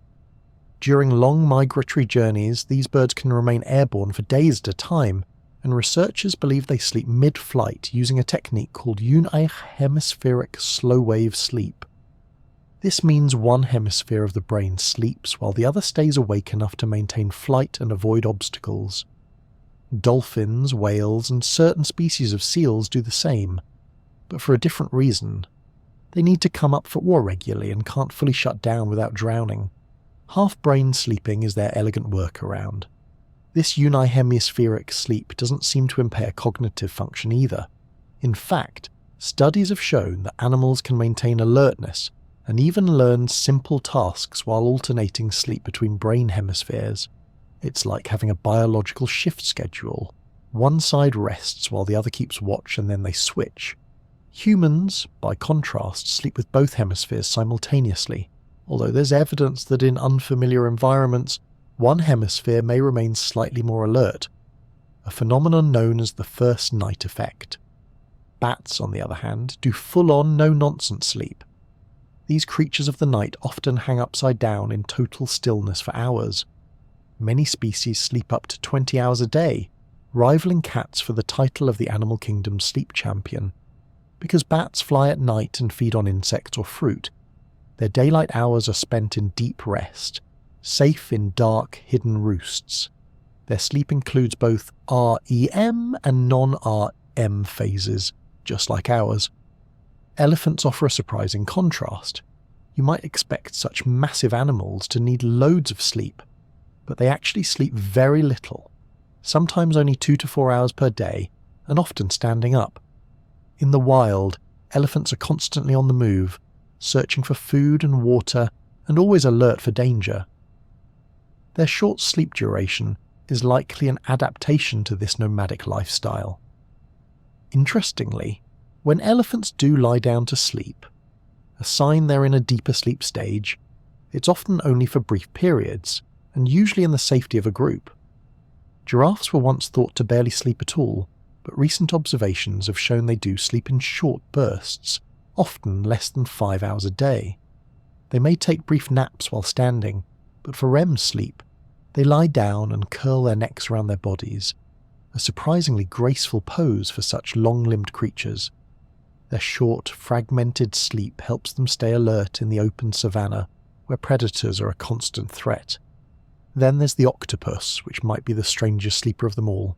Octopuses experience active and quiet sleep states that resemble REM and non-REM cycles, and during active sleep they exhibit colour changes, limb movements, and even twitching, which suggests they may be dreaming. Given their intelligence and complex behaviours, it's entirely possible that octopuses have dreamlike experiences, though exactly what an octopus might dream about remains a delightful mystery. Maybe elaborate escape plans or seafood recipes. Fish sleep too, though their version is a bit different. Many fish enter a state of reduced activity and responsiveness, often finding a sheltered spot to rest or floating gently in place. They don't close their eyes, since they don't have eyelids, but their metabolic rate drops, and they become less responsive to external stimuli. Parrotfish, in a particularly clever twist, secrete a mucus cocoon around themselves at night, possibly to mask their scent from predators while they sleep. It's like building your own little sleeping bag each evening. Even insects show signs of sleep.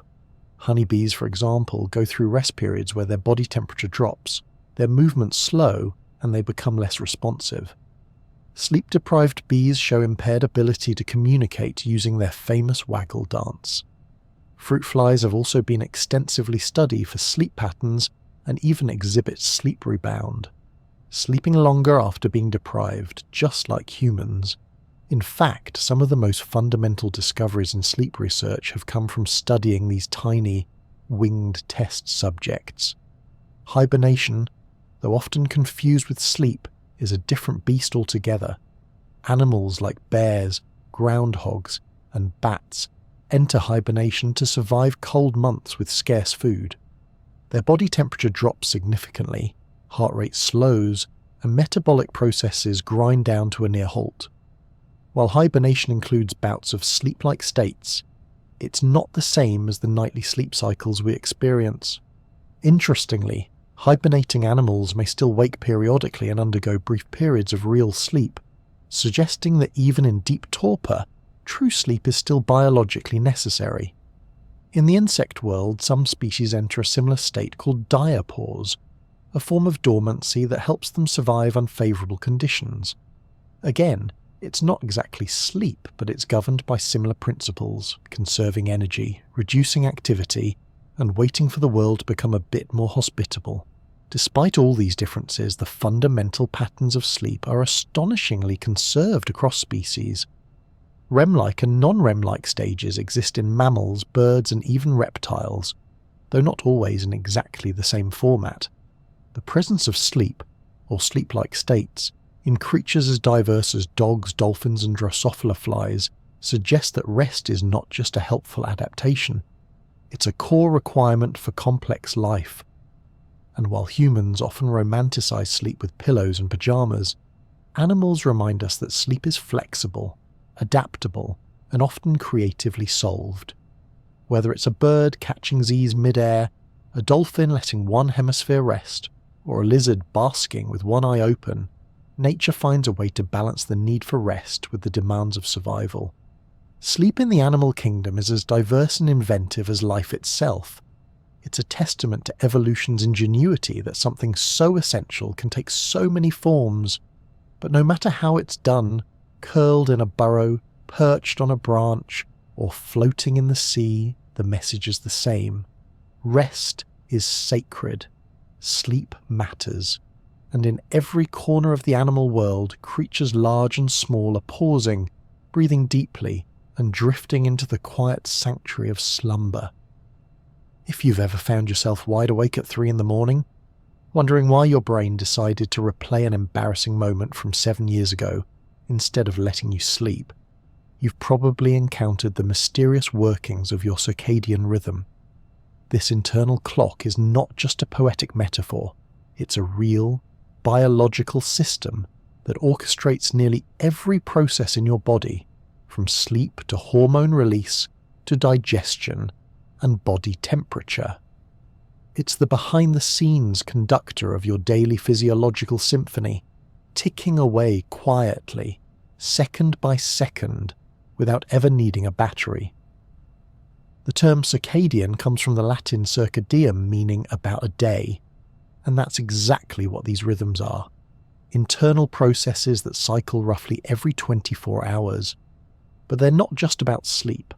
Your circadian rhythm affects alertness, mood, hunger, metabolism, blood pressure, and even your immune function.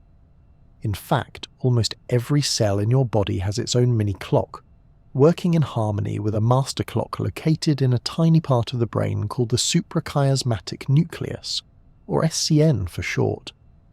It's nestled in the hypothalamus, just above the optic chiasm, hence the optic part of its name. The SCN is the pacemaker of your circadian system. It receives direct input from your eyes, specifically from a group of specialized light-sensitive cells in the retina that are not involved in vision. These cells detect the presence or absence of light and send signals to the SCN, helping it determine what time of day it is. When the sun rises and light enters your eyes, your SCN takes the hint.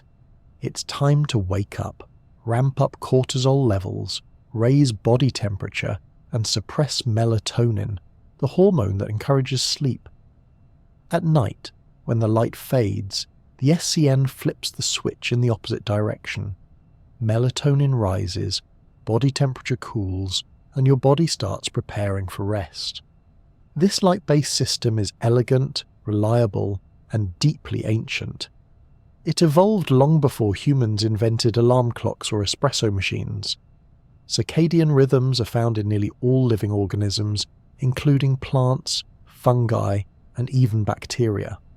The fact that single-celled organisms have a version of a daily cycle shows just how fundamental this timing mechanism is to life on Earth. But while the system is beautifully self-regulating, it's not invincible. Modern life throws a lot of curveballs at our circadian rhythm.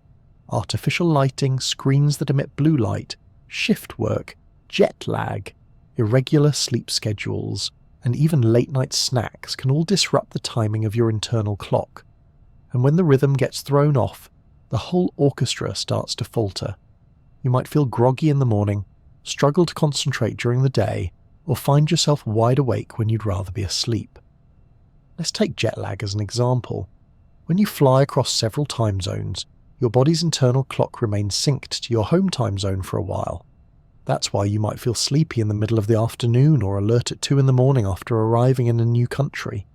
Your SCN is still operating on old information, and it takes time to recalibrate.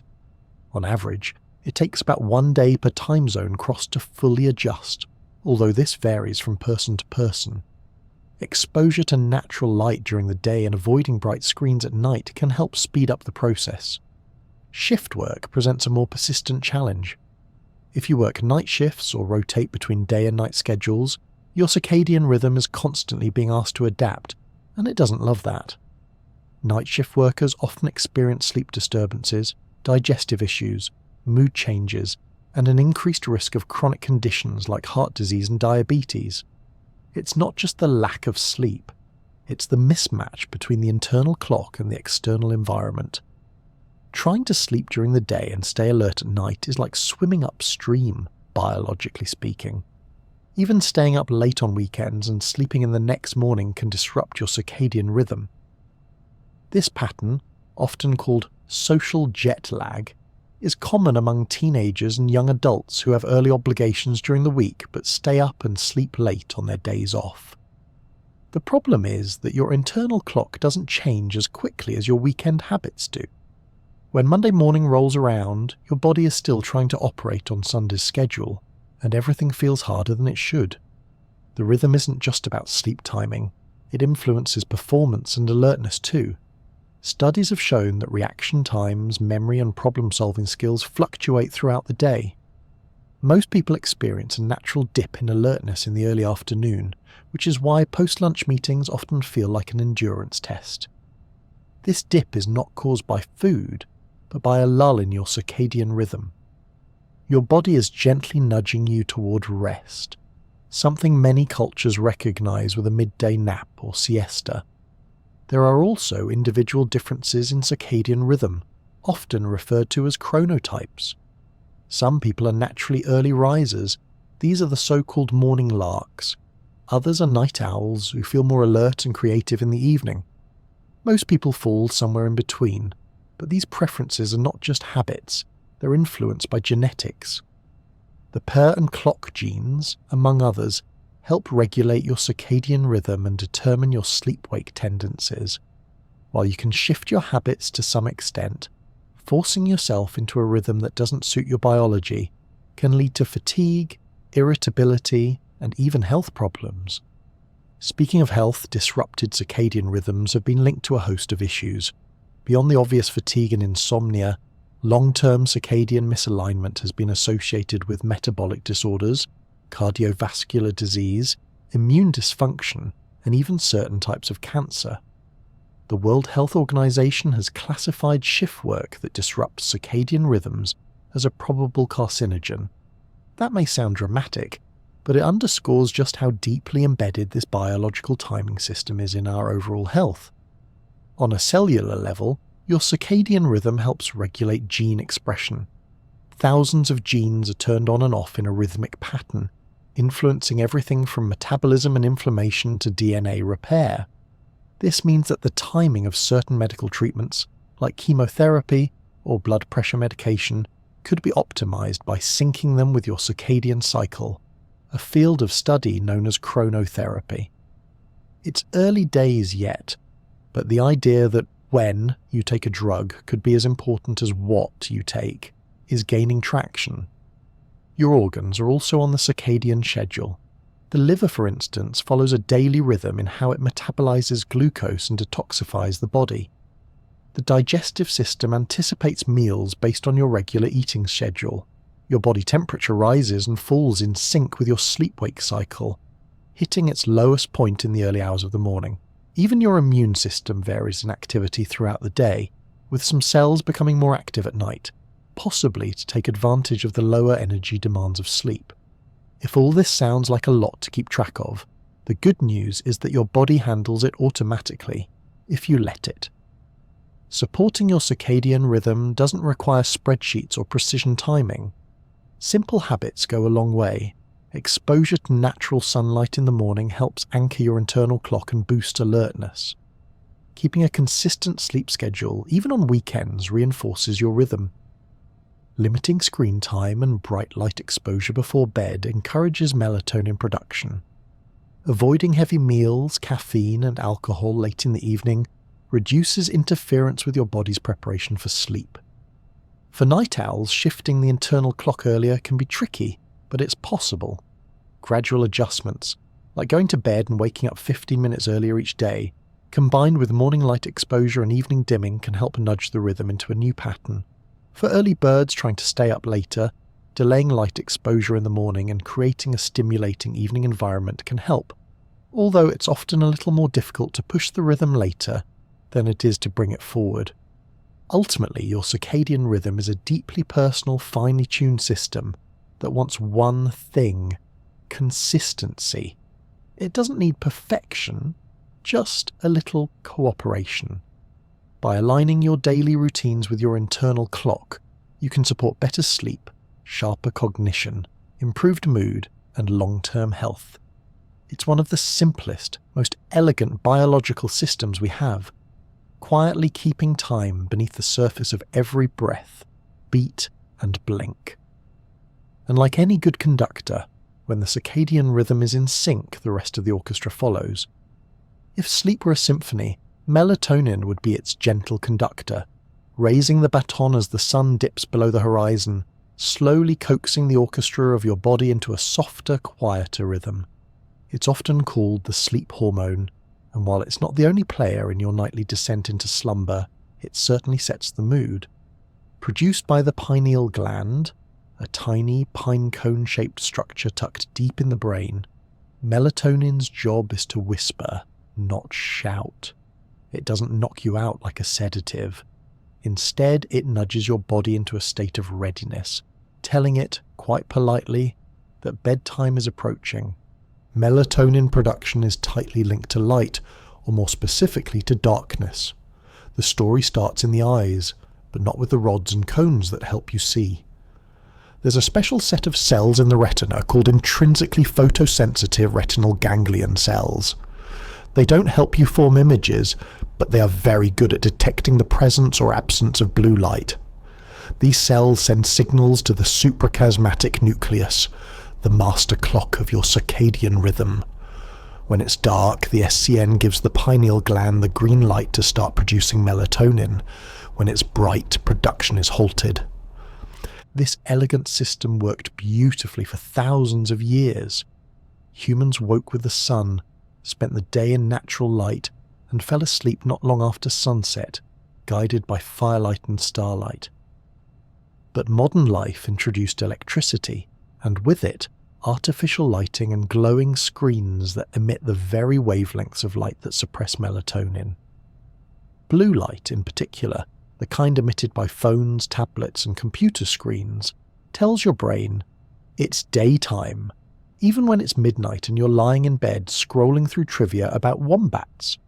It's like trying to dim the lights for a romantic dinner while someone keeps flipping them back on full blast. Melatonin levels begin to rise naturally in the evening, usually about 2 hours before your usual bedtime. This rise is part of your body's wind-down routine. Core body temperature begins to drop, metabolism slows, and brain activity shifts. You may feel less alert, your thoughts may wander, and a gentle sense of drowsiness begins to settle in.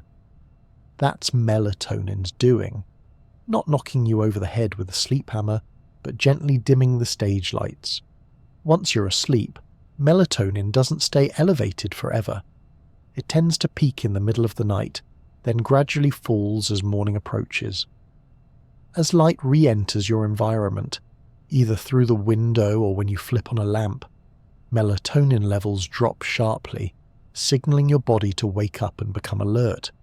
This daily dance of light and dark keeps your sleep-wake cycle in sync with the world outside. Melatonin's role isn't limited to sleep. It also acts as an antioxidant and has anti-inflammatory properties.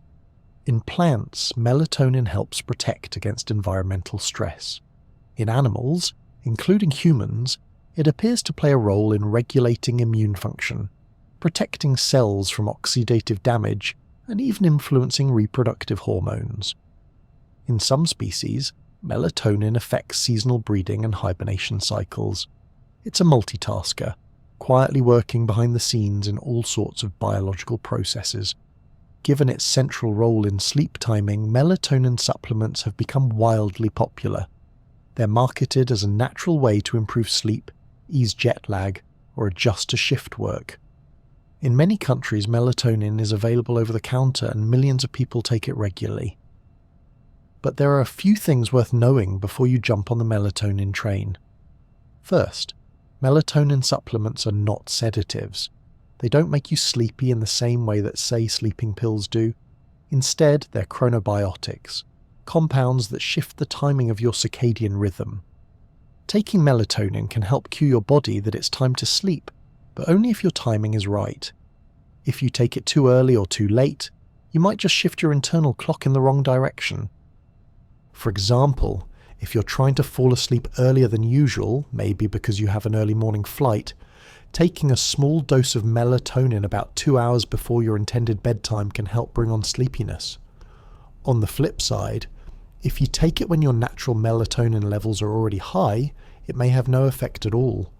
It's not about taking more, it's about taking it at the right time.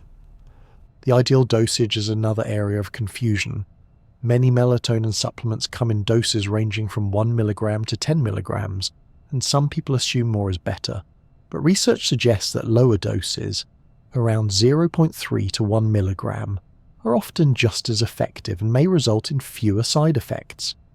Taking high doses can sometimes lead to grogginess the next day or vivid dreams, and overuse may potentially disrupt your body's own natural production. There's also significant variation in how melatonin is metabolized. Genetics, age, liver function, and even diet can influence how long melatonin stays in your system. Some people feel its effects quickly, while others may not notice much at all. And because it's a supplement, regulation varies widely between countries. Studies have found that the actual melatonin content in some over-the-counter products can vary dramatically from what's listed on the label. Some even contain impurities or unlisted ingredients. If you're considering melatonin supplements, it's worth choosing a reputable brand and consulting with a healthcare provider, especially if you're on other medications or managing a medical condition.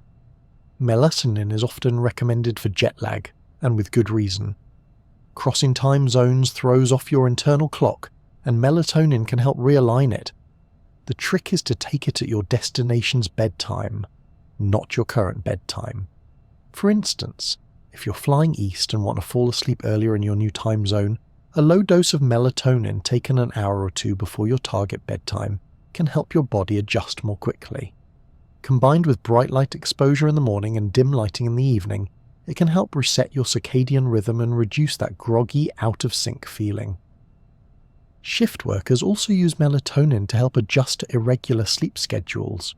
For those who work nights and need to sleep during the day, melatonin can help signal to the brain that it's time to wind down, even if the sun is up. However, it's not a magic fix. Using blackout curtains, avoiding caffeine before bedtime, and maintaining consistent sleep and wake times are just as important. For children, melatonin is sometimes used to help with sleep difficulties, particularly in cases of neurodevelopmental disorders like ADHD or autism spectrum disorder. In these situations, melatonin can be beneficial, but it's essential to use it under medical supervision. The long-term effects of melatonin use in children are still being studied, and experts generally recommend behavioral approaches as a first-line treatment. Melatonin also plays a curious role in seasonal affective disorder, or SAD, a form of depression that occurs during the darker months of the year. Reduced light exposure can delay melatonin suppression in the morning, making it harder to wake up and feel alert. Light therapy, which involves sitting near a bright light box shortly after waking, helps suppress melatonin and shift the circadian rhythm earlier. It's not just about getting light, it's about getting it at the right time. And then there's aging. As people get older, melatonin production tends to decline. This may contribute to the common complaint of sleep difficulties in older adults, who often experience lighter, more fragmented sleep. Some researchers believe that this age-related drop in melatonin might be one reason why older people tend to go to bed earlier and wake up before sunrise. Whether supplementing melatonin in older adults improves sleep quality is still an open question, but it's an area of active study. Interestingly, some plants and foods naturally contain melatonin. Tart cherries, grapes, tomatoes, and walnuts all have small amounts. and some studies suggest that eating these foods, particularly tart cherry juice, may help with sleep. The effects are usually modest, but the idea that your evening snack could offer a tiny assist to your pineal gland is a charming thought. Melatonin isn't the whole sleep story, of course. It's one of many biological signals involved in sleep regulation. Adenosine, for example, builds up in the brain throughout the day and creates a pressure to sleep, something caffeine temporarily blocks. GABA, a calming neurotransmitter, helps dampen neural activity and promote relaxation. Cortisol, often seen as a stress hormone, also follows a daily rhythm, rising in the morning and falling at night. These chemical cues work in concert, and melatonin is just one instrument in a beautifully coordinated ensemble.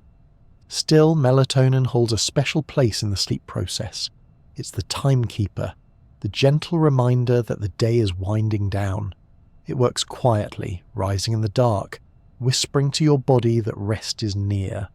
And while it may not knock you out cold or erase your worries, it's part of a delicate, natural rhythm that's been guiding life on Earth long before anyone ever named it.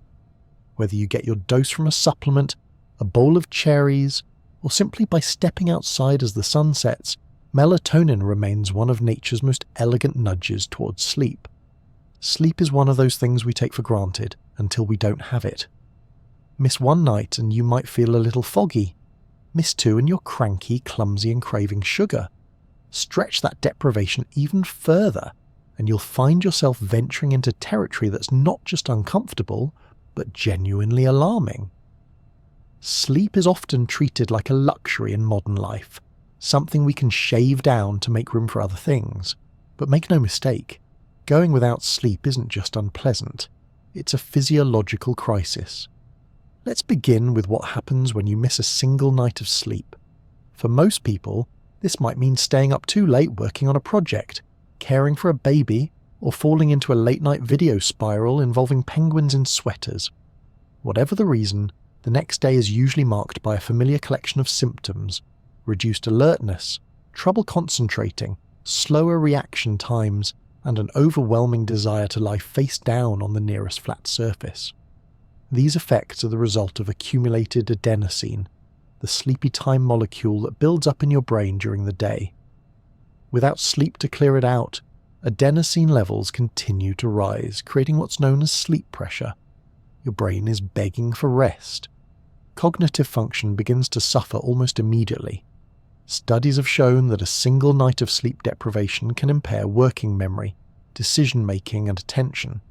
In fact, people who go 24 hours without sleep perform on cognitive tests about as poorly as someone with a blood alcohol level of 0.1%, well above the legal limit for driving in most places.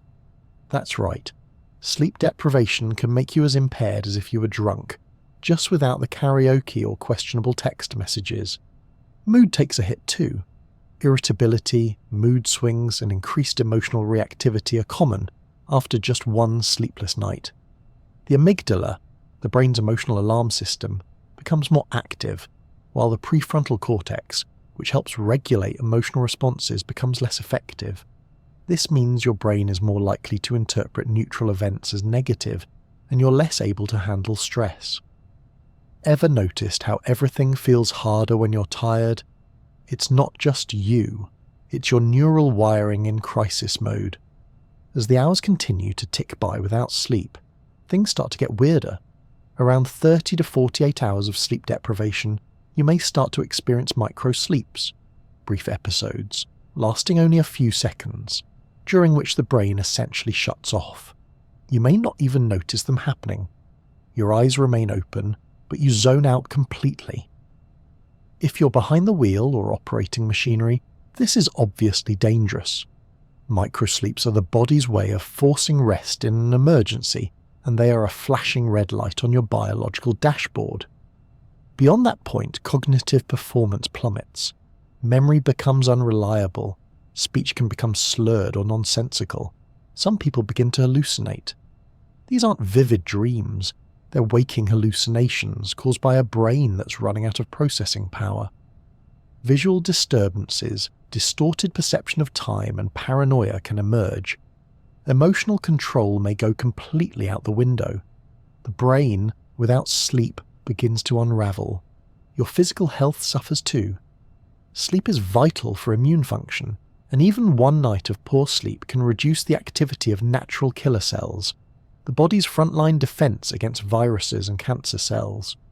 Chronic sleep deprivation is associated with increased inflammation throughout the body, which is linked to heart disease, diabetes, and other chronic conditions. Hormones get thrown off balance as well. Ghrelin, which stimulates appetite, goes up, while leptin, which signals fullness, goes down. This makes you more likely to crave high-calorie foods and less able to resist them. Combine that with sluggish metabolism and reduced insulin sensitivity, and it's not hard to see how poor sleep can contribute to weight gain and metabolic disorders. Sleep also plays a crucial role in cardiovascular health. During sleep, especially during non-REM stages, your blood pressure drops and your heart gets a break from the hustle and bustle of the day. If you don't sleep, or if your sleep is fragmented, that nightly recovery doesn't happen. People who consistently get less than 6 hours of sleep are at a significantly higher risk of hypertension, stroke, and heart attack. It's not just about being tired, it's about stressing your heart every single night without relief. Then there's the brain's housekeeping system, the glymphatic system. This clever network of channels flushes waste products from your brain while you sleep, including beta amyloid, the protein associated with Alzheimer's disease. When you don't sleep, this cleanup crew doesn't get to work and waste starts to accumulate. While one sleepless night isn't going to give you dementia, chronic sleep deprivation has been linked to increased risk of neurodegenerative diseases. Your brain quite literally needs time to wash itself. And what about the long-term effects of consistent sleep deprivation? We're not talking about pulling the occasional all-nighter or dealing with the occasional restless night. We're talking about people who regularly get too little sleep, say 5 to 6 hours or less per night. Over time, this has a compounding effect on nearly every system in the body. It increases your risk of depression and anxiety. It affects your ability to regulate emotions, connect with others, and experience joy. It reduces your productivity, weakens your immune system, and shortens your lifespan. Chronic sleep deprivation doesn't just affect how you feel, it affects how you live and how long you live. In fact, studies on sleep deprivation have had to be halted early for ethical reasons. In the 1980s, researchers conducted a study on rats, where they were kept awake by being placed on a rotating platform above water. If they dozed off, they'd fall in. After just a couple of weeks of total sleep deprivation, the rats died. The exact cause wasn't always clear. Some developed sores, others lost weight despite eating more, but the consistent result was that without sleep, survival simply wasn't possible. The body needs sleep as much as it needs food and water. Humans don't last long without sleep either. While it's rare for someone to die from sleep deprivation directly, extreme cases can lead to a breakdown of the body's ability to regulate basic functions.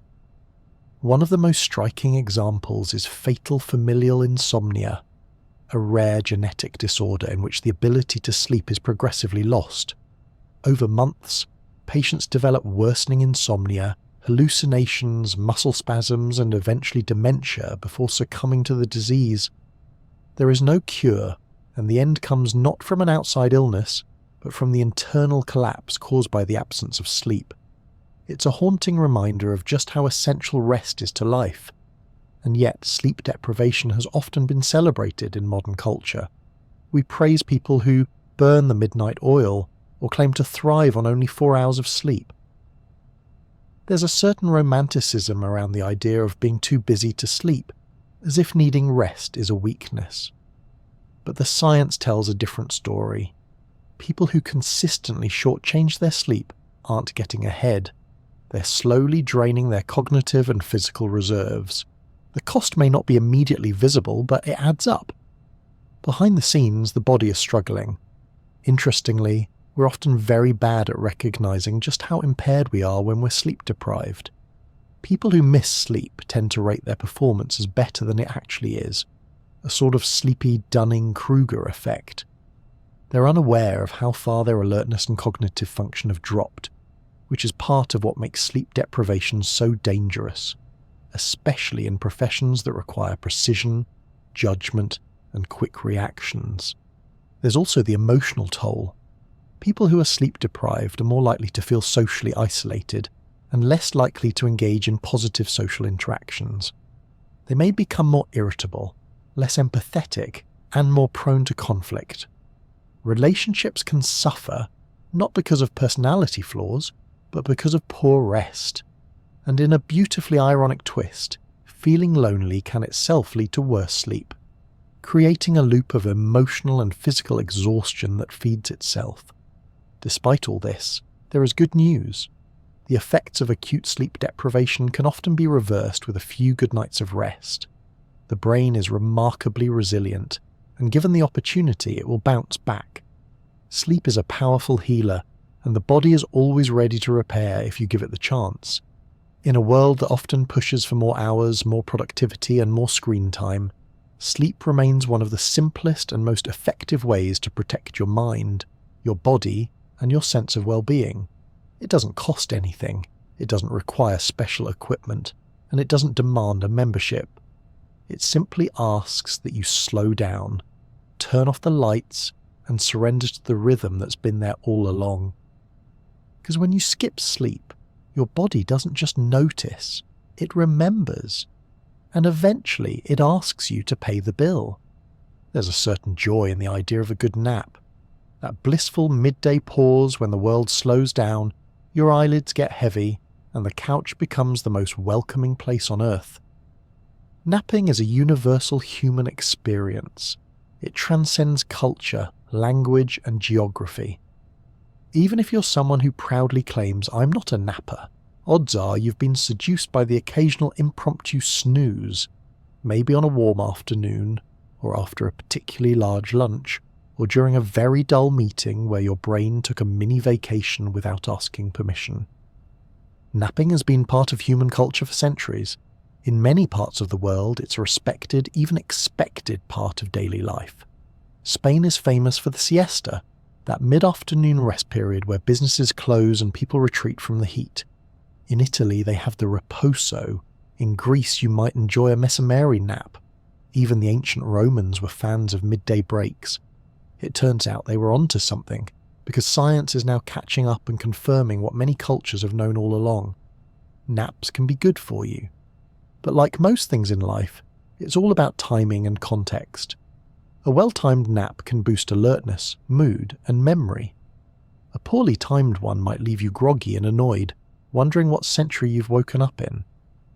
The key to napping well lies in understanding your body's natural rhythms and how sleep architecture works. Let's start with why we feel the urge to nap in the first place.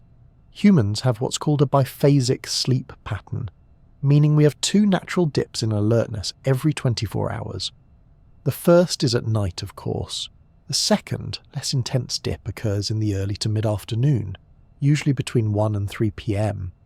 This isn't because of lunch, although a heavy meal can make it more noticeable. It's a built-in part of our circadian rhythm. In fact, even if you get a full night's sleep, you may still feel a little sleepy in the early afternoon. That's your body giving you permission to rest, not punishing you for eating too much pasta. During this window, a short nap can be remarkably effective. Studies have shown that a nap as brief as 10 to 20 minutes can enhance alertness, improve performance, and boost mood. This kind of nap is often called a power nap, though that term does conjure images of someone dozing in a business suit with their laptop still open. The idea is that by keeping the nap short, you stay in the lighter stages of non-REM sleep and avoid entering deep sleep. That way you wake up refreshed rather than disoriented. Going beyond 20 to 30 minutes increases the likelihood of entering slow-wave sleep, the deepest and most restorative stage.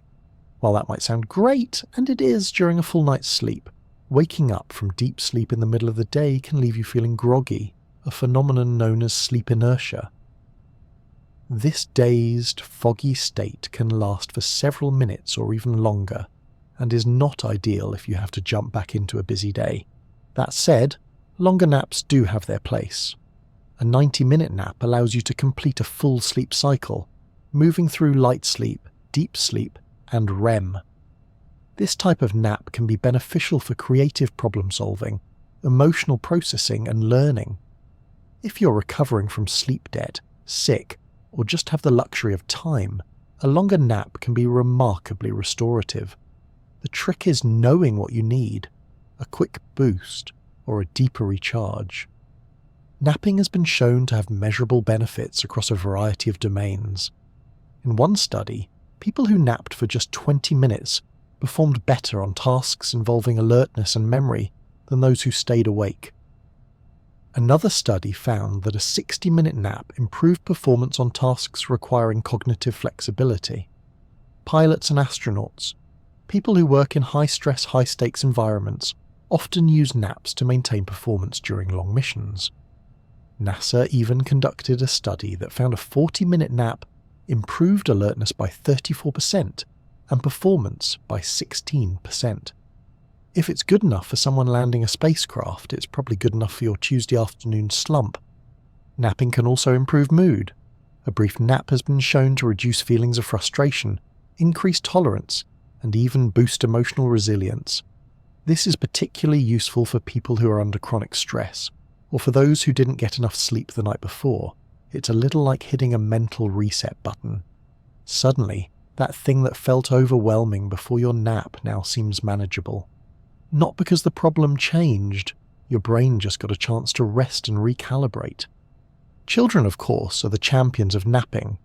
Infants spend more time asleep than awake, and as they grow, naps gradually consolidate. Toddlers and preschoolers typically benefit from 1 to 2 naps a day, and these naps are essential for memory formation and emotional regulation. Studies have shown that children who nap after learning retain information better than those who stay awake. It's not just about avoiding meltdowns, it's about brain development. Some cultures even build the school day around nap time, recognizing that rest is not a distraction from learning, but a vital part of it. As people age, napping often returns as a common habit. Older adults may find themselves taking daytime naps, either due to fragmented nighttime sleep or simply because of increased sleep needs. There's sometimes a stigma around daytime napping in adulthood, as if it's a sign of laziness or lack of ambition. But in reality, it can be a smart and healthy habit, especially if it's timed well and doesn't interfere with nighttime sleep. There are, however, situations where napping can be counterproductive. For people with insomnia or other sleep disorders, long or late naps can interfere with the ability to fall asleep at night. This creates a vicious cycle. Poor nighttime sleep leads to daytime fatigue, which leads to longer naps, which then disrupt nighttime sleep even more. In these cases, experts often recommend keeping naps short and earlier in the day, or skipping them altogether to preserve sleep pressure for bedtime. Sleep pressure refers to the biological drive to sleep, which builds up the longer you're awake.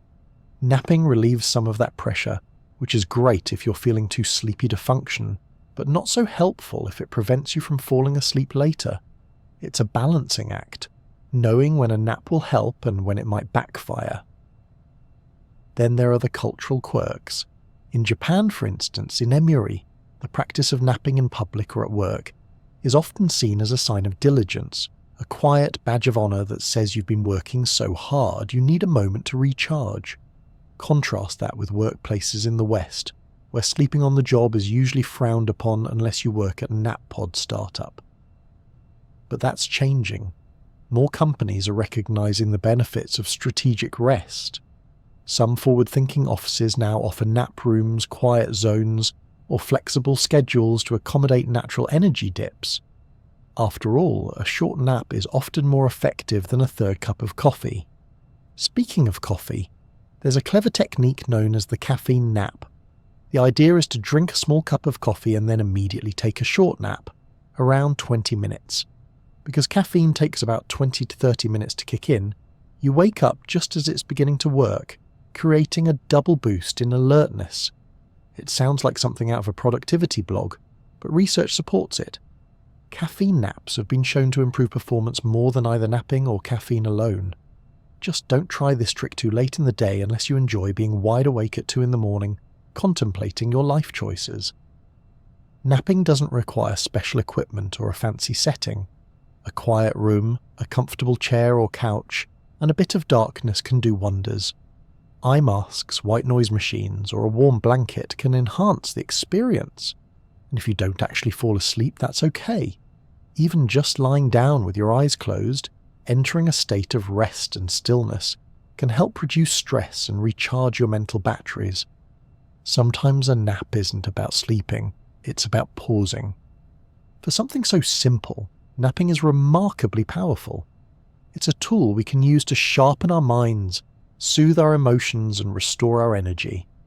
It can help us recover from a rough night, prepare for a challenging task, or simply enjoy a peaceful moment in a busy day. There's no badge for pushing through exhaustion, but there is quiet satisfaction in knowing your body, listening to its signals, and giving it the rest it needs, whether it's a full night's sleep or a 20-minute intermission. So if your eyelids start to droop and your brain feels like it's running in molasses, don't be too quick to fight it.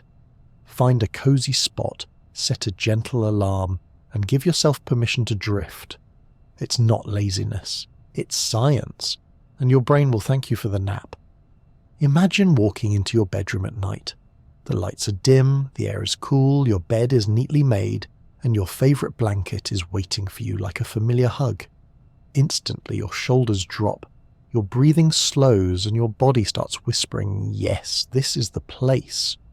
That's the power of sleep hygiene, a term that, despite sounding like it belongs in a toothpaste commercial, is actually about creating the ideal conditions for restful, restorative sleep. Sleep hygiene isn't about being squeaky clean before bed, although a warm shower certainly doesn't hurt.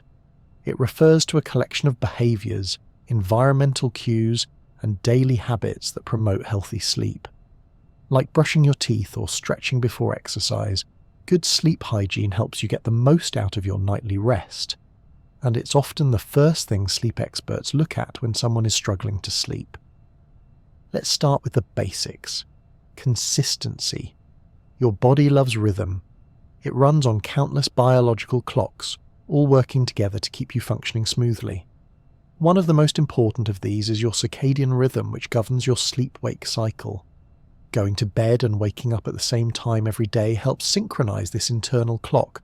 Yes, even on weekends. While sleeping in on a Saturday feels like a small rebellion against adult life, it can actually throw off your rhythm, making it harder to fall asleep and wake up during the week. Even just an hour or two of difference can create a kind of mini jet lag. The more consistent your schedule, the easier it is for your body to know when it's time to wind down and when it's time to rise. Light plays a major role in sleep hygiene.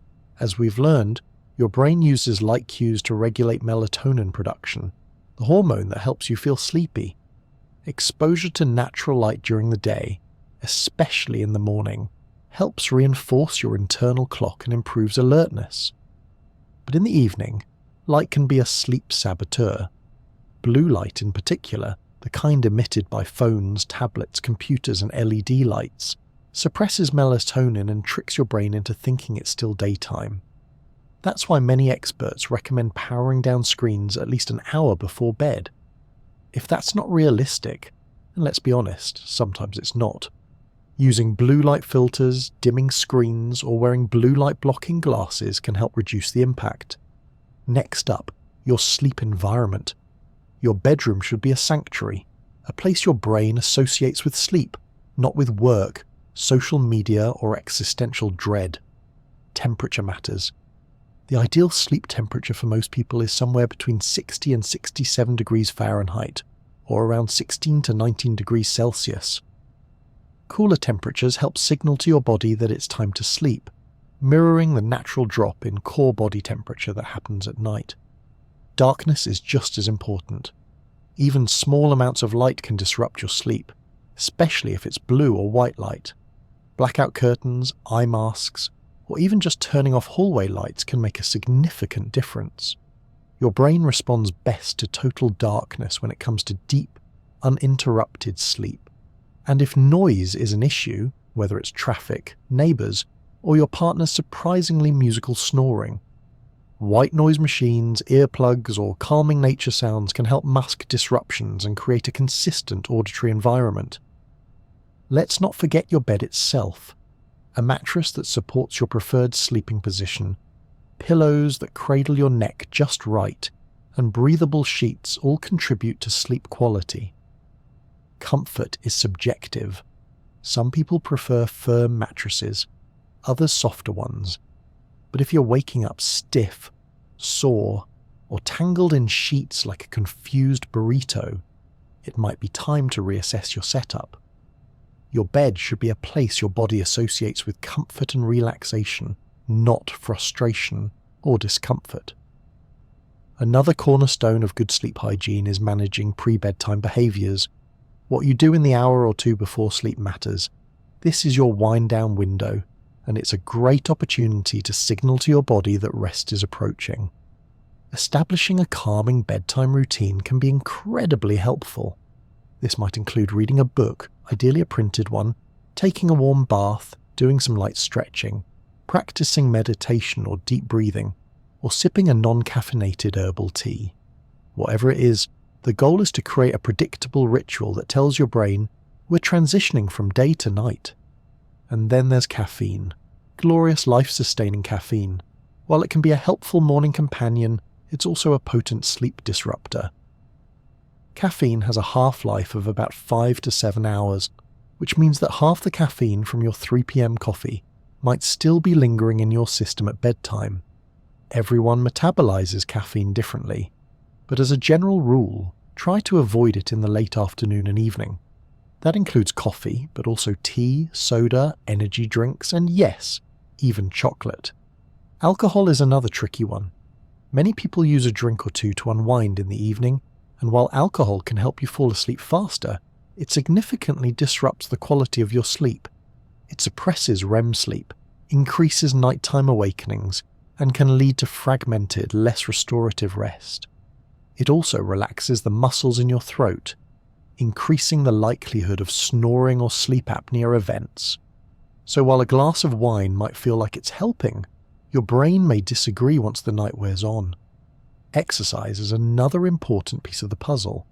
Regular physical activity has been shown to improve sleep quality, reduce insomnia, and help regulate the sleep cycle. The key is timing. Morning or afternoon workouts are generally beneficial, but vigorous exercise too close to bedtime can be stimulating, raising your heart rate and core temperature at exactly the wrong time. Gentle evening activity, like yoga or stretching, is usually fine and may even help you relax. What you eat also plays a role. Heavy, spicy or rich meals right before bed can lead to indigestion, discomfort or acid reflux, all of which can disrupt sleep. At the same time, going to bed hungry can also interfere with rest. A light snack with a mix of complex carbohydrates and a little protein, like a banana with peanut butter or whole grain toast with a slice of turkey, can help keep blood sugar stable through the night and support the production of serotonin, a precursor to melatonin. It's also worth talking about stress, because nothing ruins a good night's sleep like lying in bed with a racing mind. If you've ever replayed an awkward conversation from 3 days ago, mentally rewritten an email 14 times, or suddenly remembered a dental appointment from 6 months ago, right as you were about to drift off, you're not alone. Stress and anxiety are among the most common causes of sleep disruption. Developing a wind-down routine that includes mindfulness, journaling, or gratitude practices can help clear your mind before bed.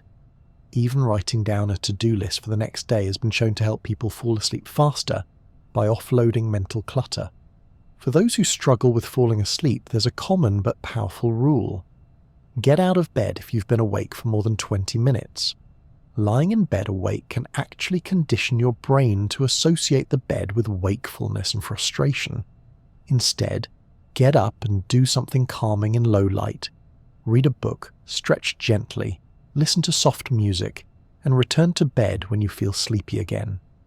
The goal is to strengthen the connection between your bed and sleep, not stress. Daytime habits matter too.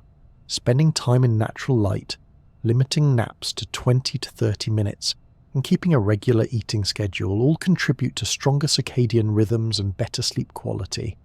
Even the timing of your first cup of coffee in the morning can play a role.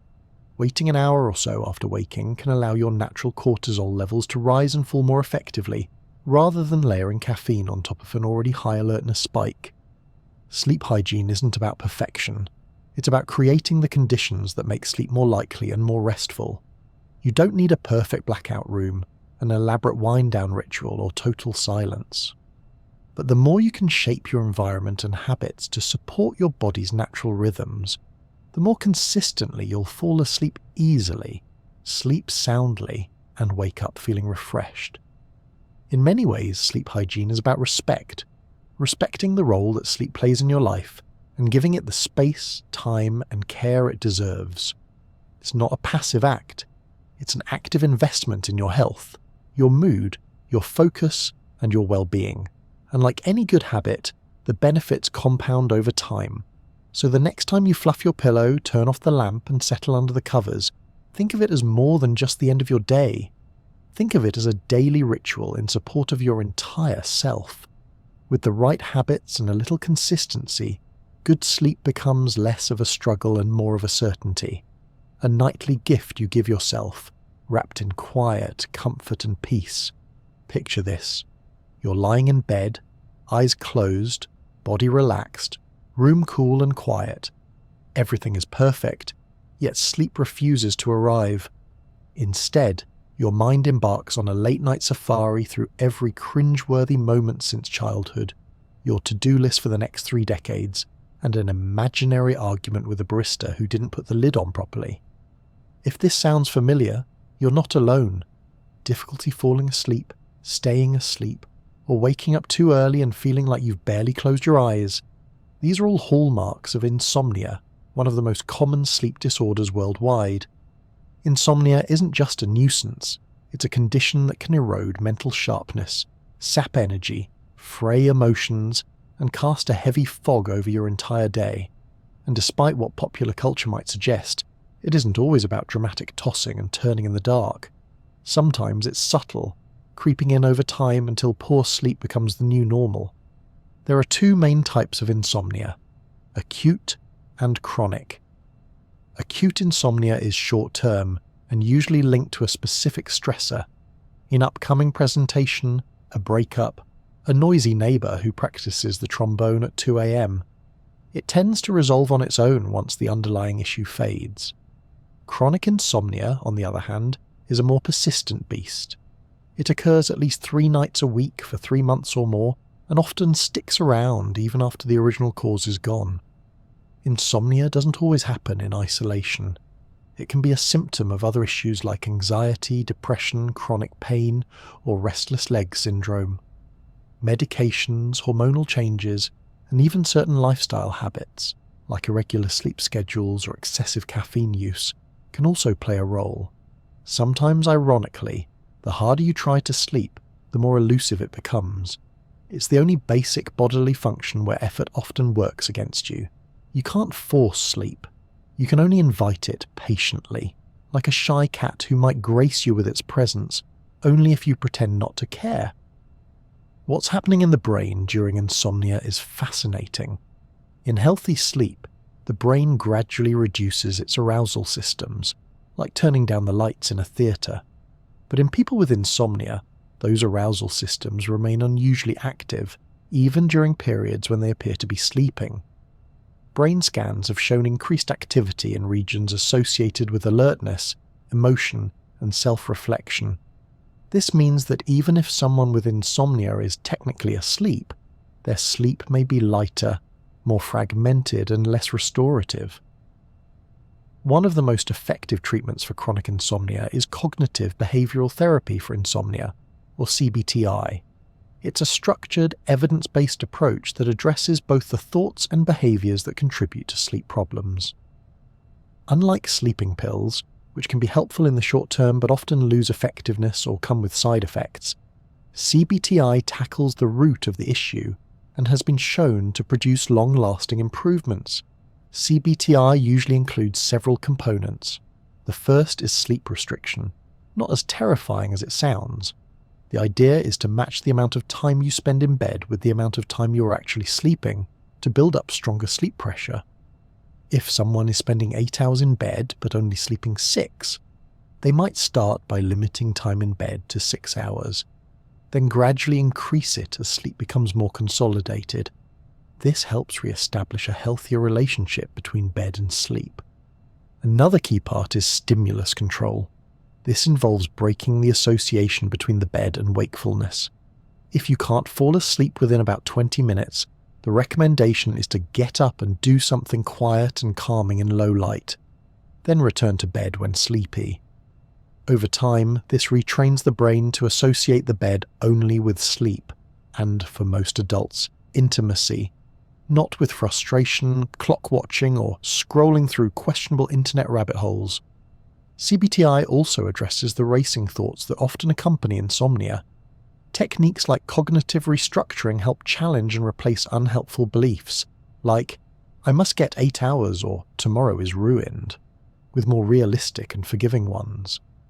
Mindfulness and relaxation exercises are often included too, helping calm the nervous system and reduce sleep anxiety.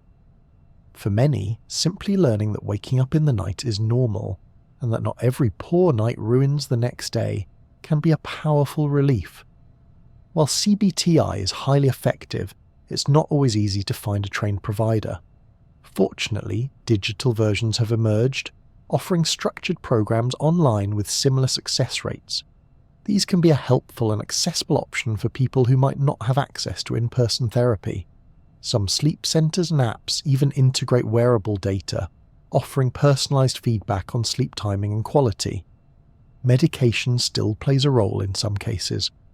Prescription sleep aids like benzodiazepines and non-benzodiazepine hypnotics can help with acute insomnia, but are generally not recommended for long-term use due to the risk of dependence, tolerance, and side effects. Newer options such as melatonin receptor agonists or orexin receptor antagonists offer promising alternatives with potentially fewer risks, especially for people with chronic sleep difficulties. But as with any medication, they're best used under the guidance of a healthcare provider. Melatonin supplements, while popular, are often misunderstood. As mentioned earlier, melatonin is a signal for timing rather than a sedative. It's most effective for shifting circadian rhythms, say, adjusting to jet lag or helping night owls shift their sleep earlier. Taking melatonin when your natural levels are already high may not have much effect, and dosing matters. More isn't necessarily better. A lower dose, taken at the right time, is often more effective than a high dose taken randomly. There are also some natural and lifestyle approaches that can support better sleep, though they're not substitutes for targeted therapy if insomnia is persistent. Regular exercise during the day, especially aerobic activity, has been shown to improve sleep quality. Avoiding caffeine after midday, keeping a consistent sleep schedule, and creating a relaxing wind-down routine can all help prepare your brain and body for rest. Limiting alcohol, heavy meals, and screen time before bed can also make a difference. Environmental tweaks can be surprisingly powerful too. A cooler bedroom, blackout curtains, white noise machines, or a weighted blanket can all help nudge your body toward a more relaxed state. Some people swear by aromatherapy with scents like lavender, which may help reduce anxiety and signal relaxation. Others find benefit in guided meditations or soft music. The important thing is to find what works for you, something that helps quiet the mind and ease the transition from wakefulness to sleep. Insomnia often comes in waves. For many, it flares up during periods of stress or change, then fades. But sometimes fear of not sleeping becomes a self-fulfilling prophecy. You lie down already dreading the night ahead, heart rate climbing, mind racing.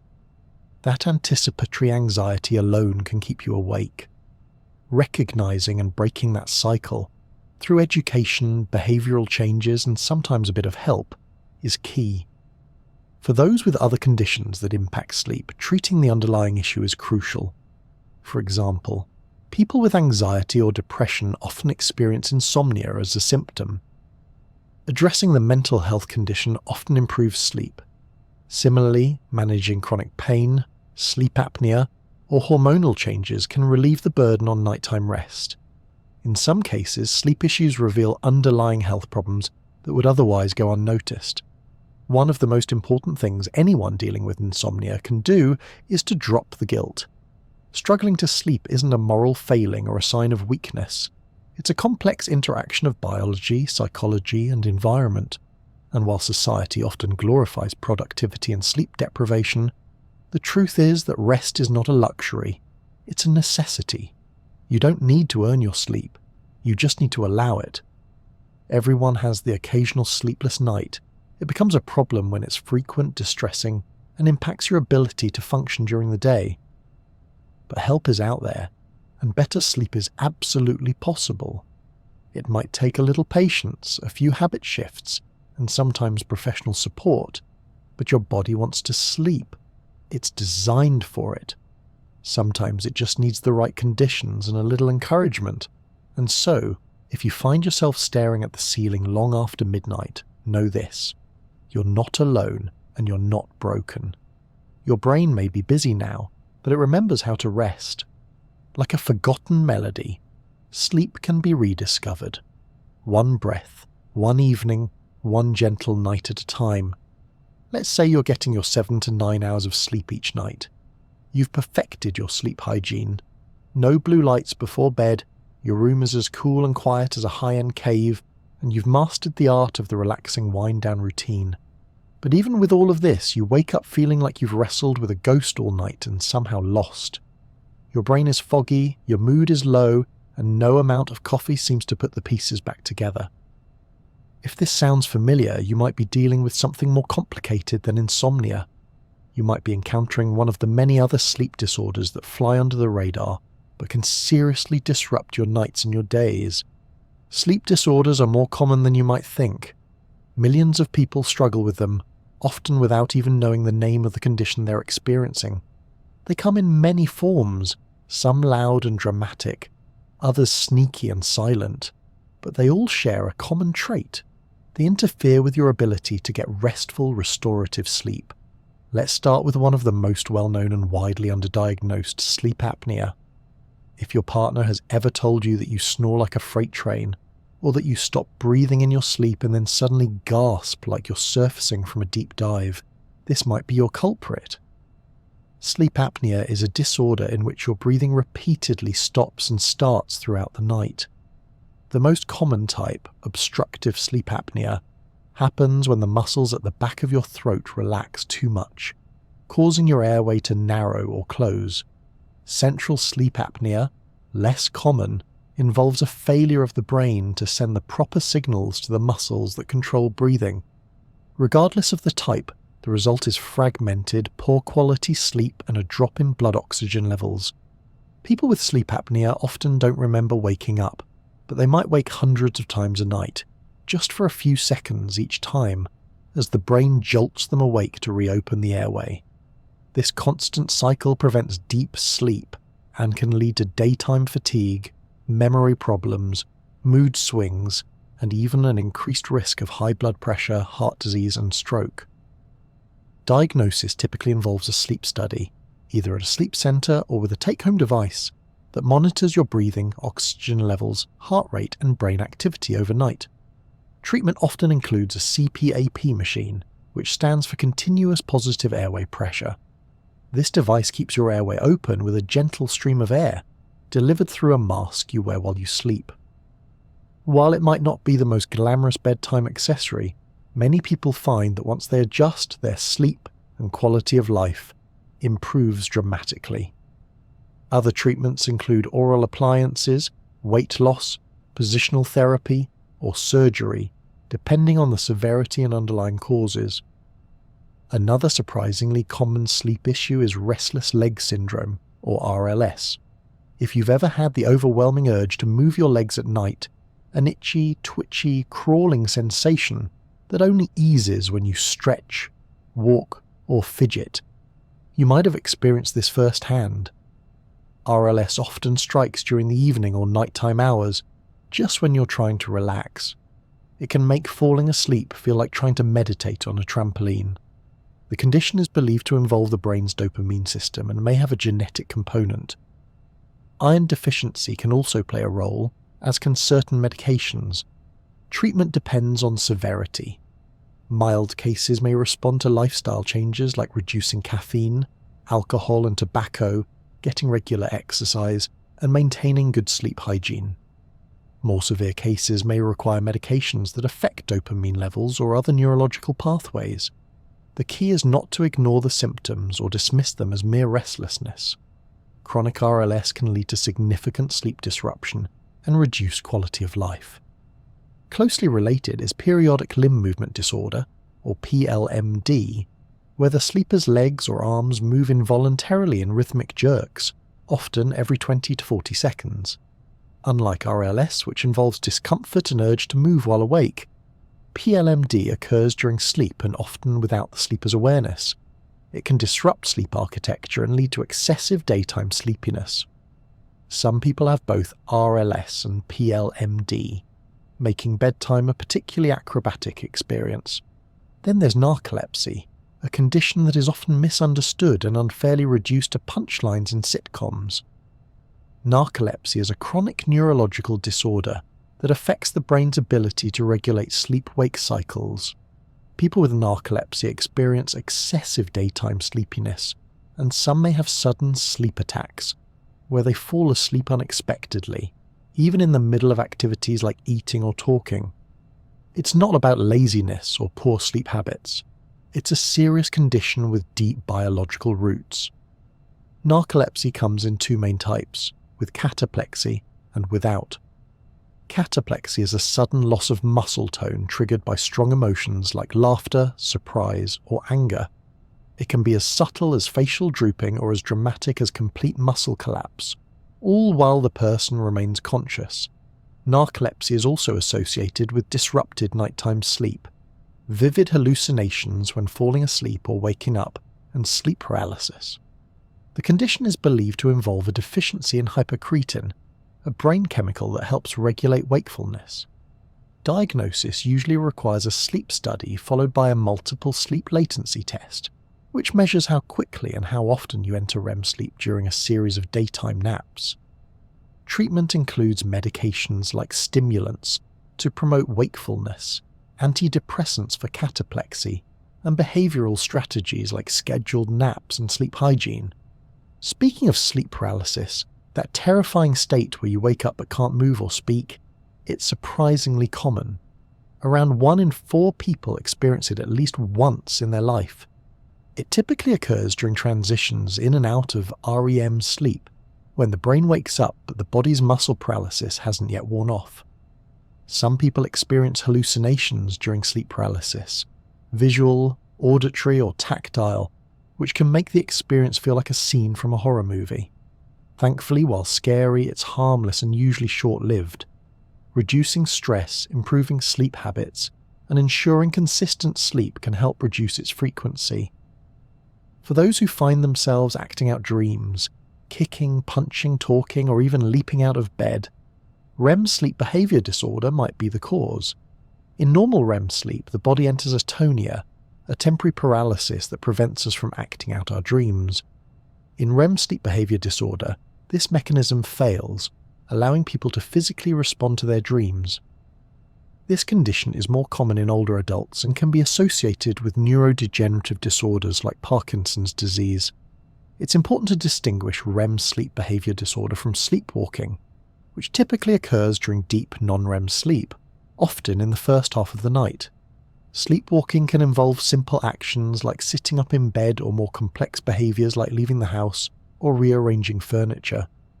It's more common in children and often outgrown, but adults can experience it too, especially when under stress, sleep-deprived, or taking certain medications. Night terrors are another non-REM parasomnia, typically affecting children. They involve sudden arousals from deep sleep with screaming, intense fear, and confusion, often without memory of the event the next morning. While distressing to witness, they are usually harmless and don't require treatment unless they are frequent or dangerous. Helping children maintain a consistent bedtime routine and ensuring they get enough sleep can reduce occurrences.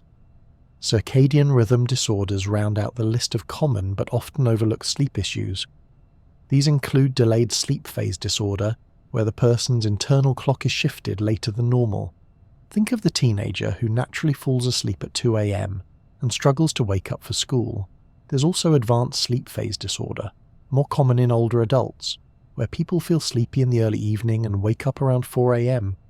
There are even more extreme forms, like non-24-hour sleep-wake disorder, often seen in blind individuals, where the internal clock runs on a cycle slightly longer than 24 hours and gradually shifts over time. These disorders can wreak havoc on daily life, but they are treatable. Light therapy, melatonin and behavioral adjustments can help realign the body's internal clock. The key is consistency and, when needed, guidance from a sleep specialist. All of these conditions highlight the complex, intricate, and sometimes fragile nature of sleep.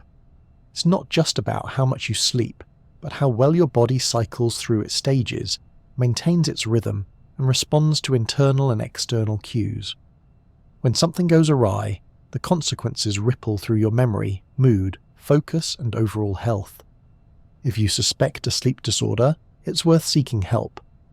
A primary care physician can refer you to a sleep clinic, where specialists can conduct evaluations, run overnight studies, and help tailor a treatment plan. In many cases, small changes can make a big difference. In others, more targeted therapies are needed. But sleep disorders are not something to simply endure. They are medical conditions that deserve attention, diagnosis, and support. Sleep is not optional. It's not a luxury or a sign of weakness. It's a foundational pillar of health, as vital as food and water, and when it's disrupted, whether by snoring, twitchy legs, a misaligned body clock, or a brain that forgets how to stay awake or fall asleep, it's worth taking seriously. Because a good night's sleep is never just about the night. It's about how you live every moment that follows. If there's one universal truth that transcends time zones, generations, and personality types, it's this. We all love a good bedtime story, whether it's a child drifting off to tales of dragons and fairies, or an adult lured to sleep by the soothing cadence of a podcast host with a calming voice and a knack for meandering monologues about moths. There's something deeply comforting about being told a story as we drift into sleep. But why?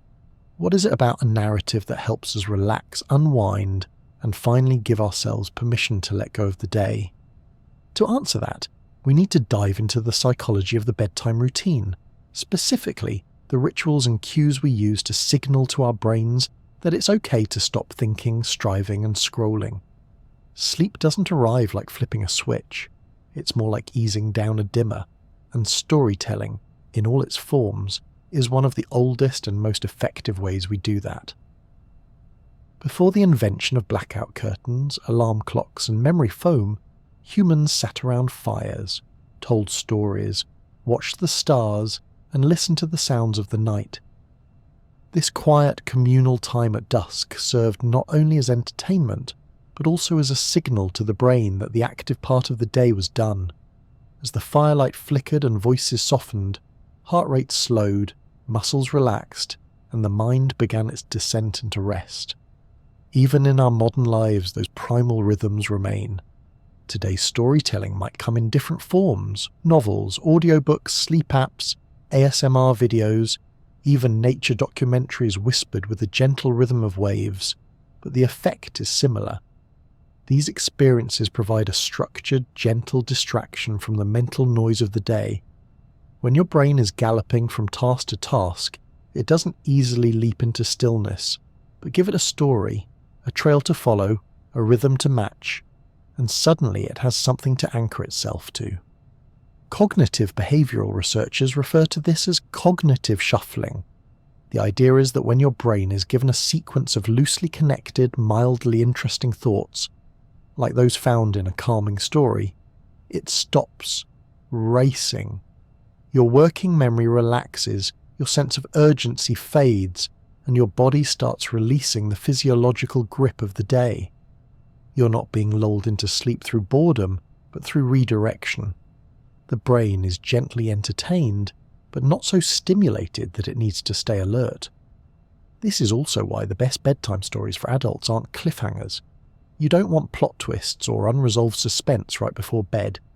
A high-stakes courtroom drama might be fascinating at 2 p.m, but at 10 p.m, it's a recipe for lying awake replaying every line of cross-examination. Calming stories are different. They often involve simple imagery, a gentle pace, and sometimes even purposeful rambling. Think of the structure of a guided meditation, or the meandering observations of someone describing a walk through an old bookshop. The goal isn't to grip your attention, it's to let it drift. The auditory element is especially powerful. Listening to someone speak in a calm, even tone can activate your parasympathetic nervous system, the part of your body responsible for rest and digestion. The voice becomes a kind of auditory lullaby, a signal that you're safe and it's okay to relax.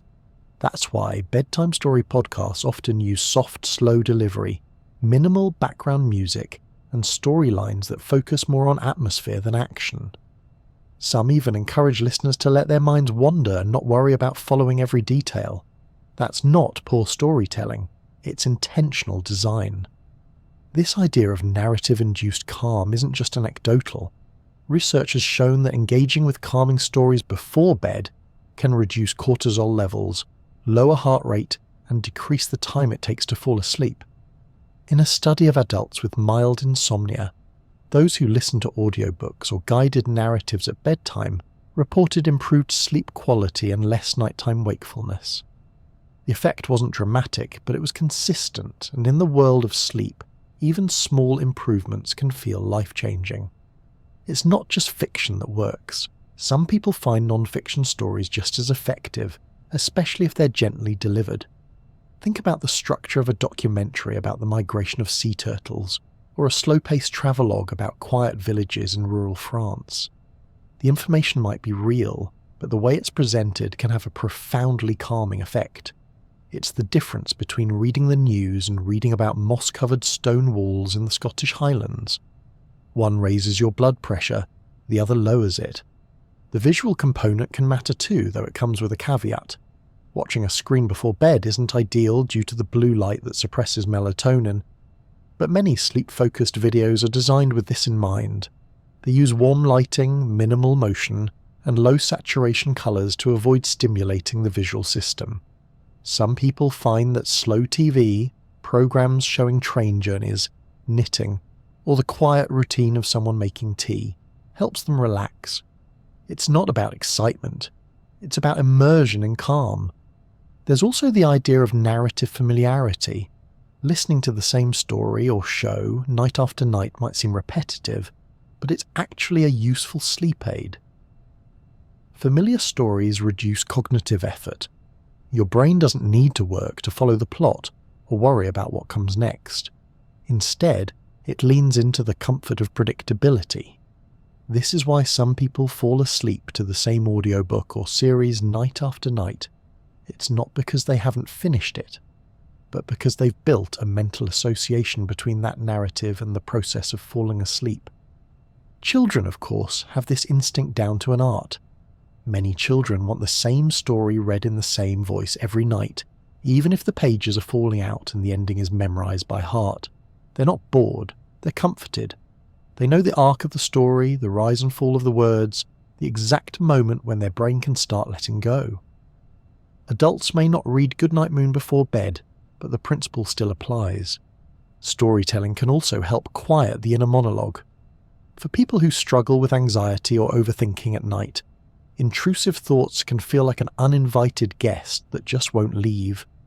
Engaging with a calming story provides a focus point, a way to gently push those spiraling thoughts to the background without having to fight them directly. It's a bit like giving a toddler a toy to hold during a long car ride. The ride still happens, but now there's something to hold on to. For those interested in incorporating storytelling into their nighttime routine, there's no shortage of options.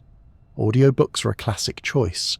Look for gentle narrators and stories that are light on tension and heavy on atmosphere.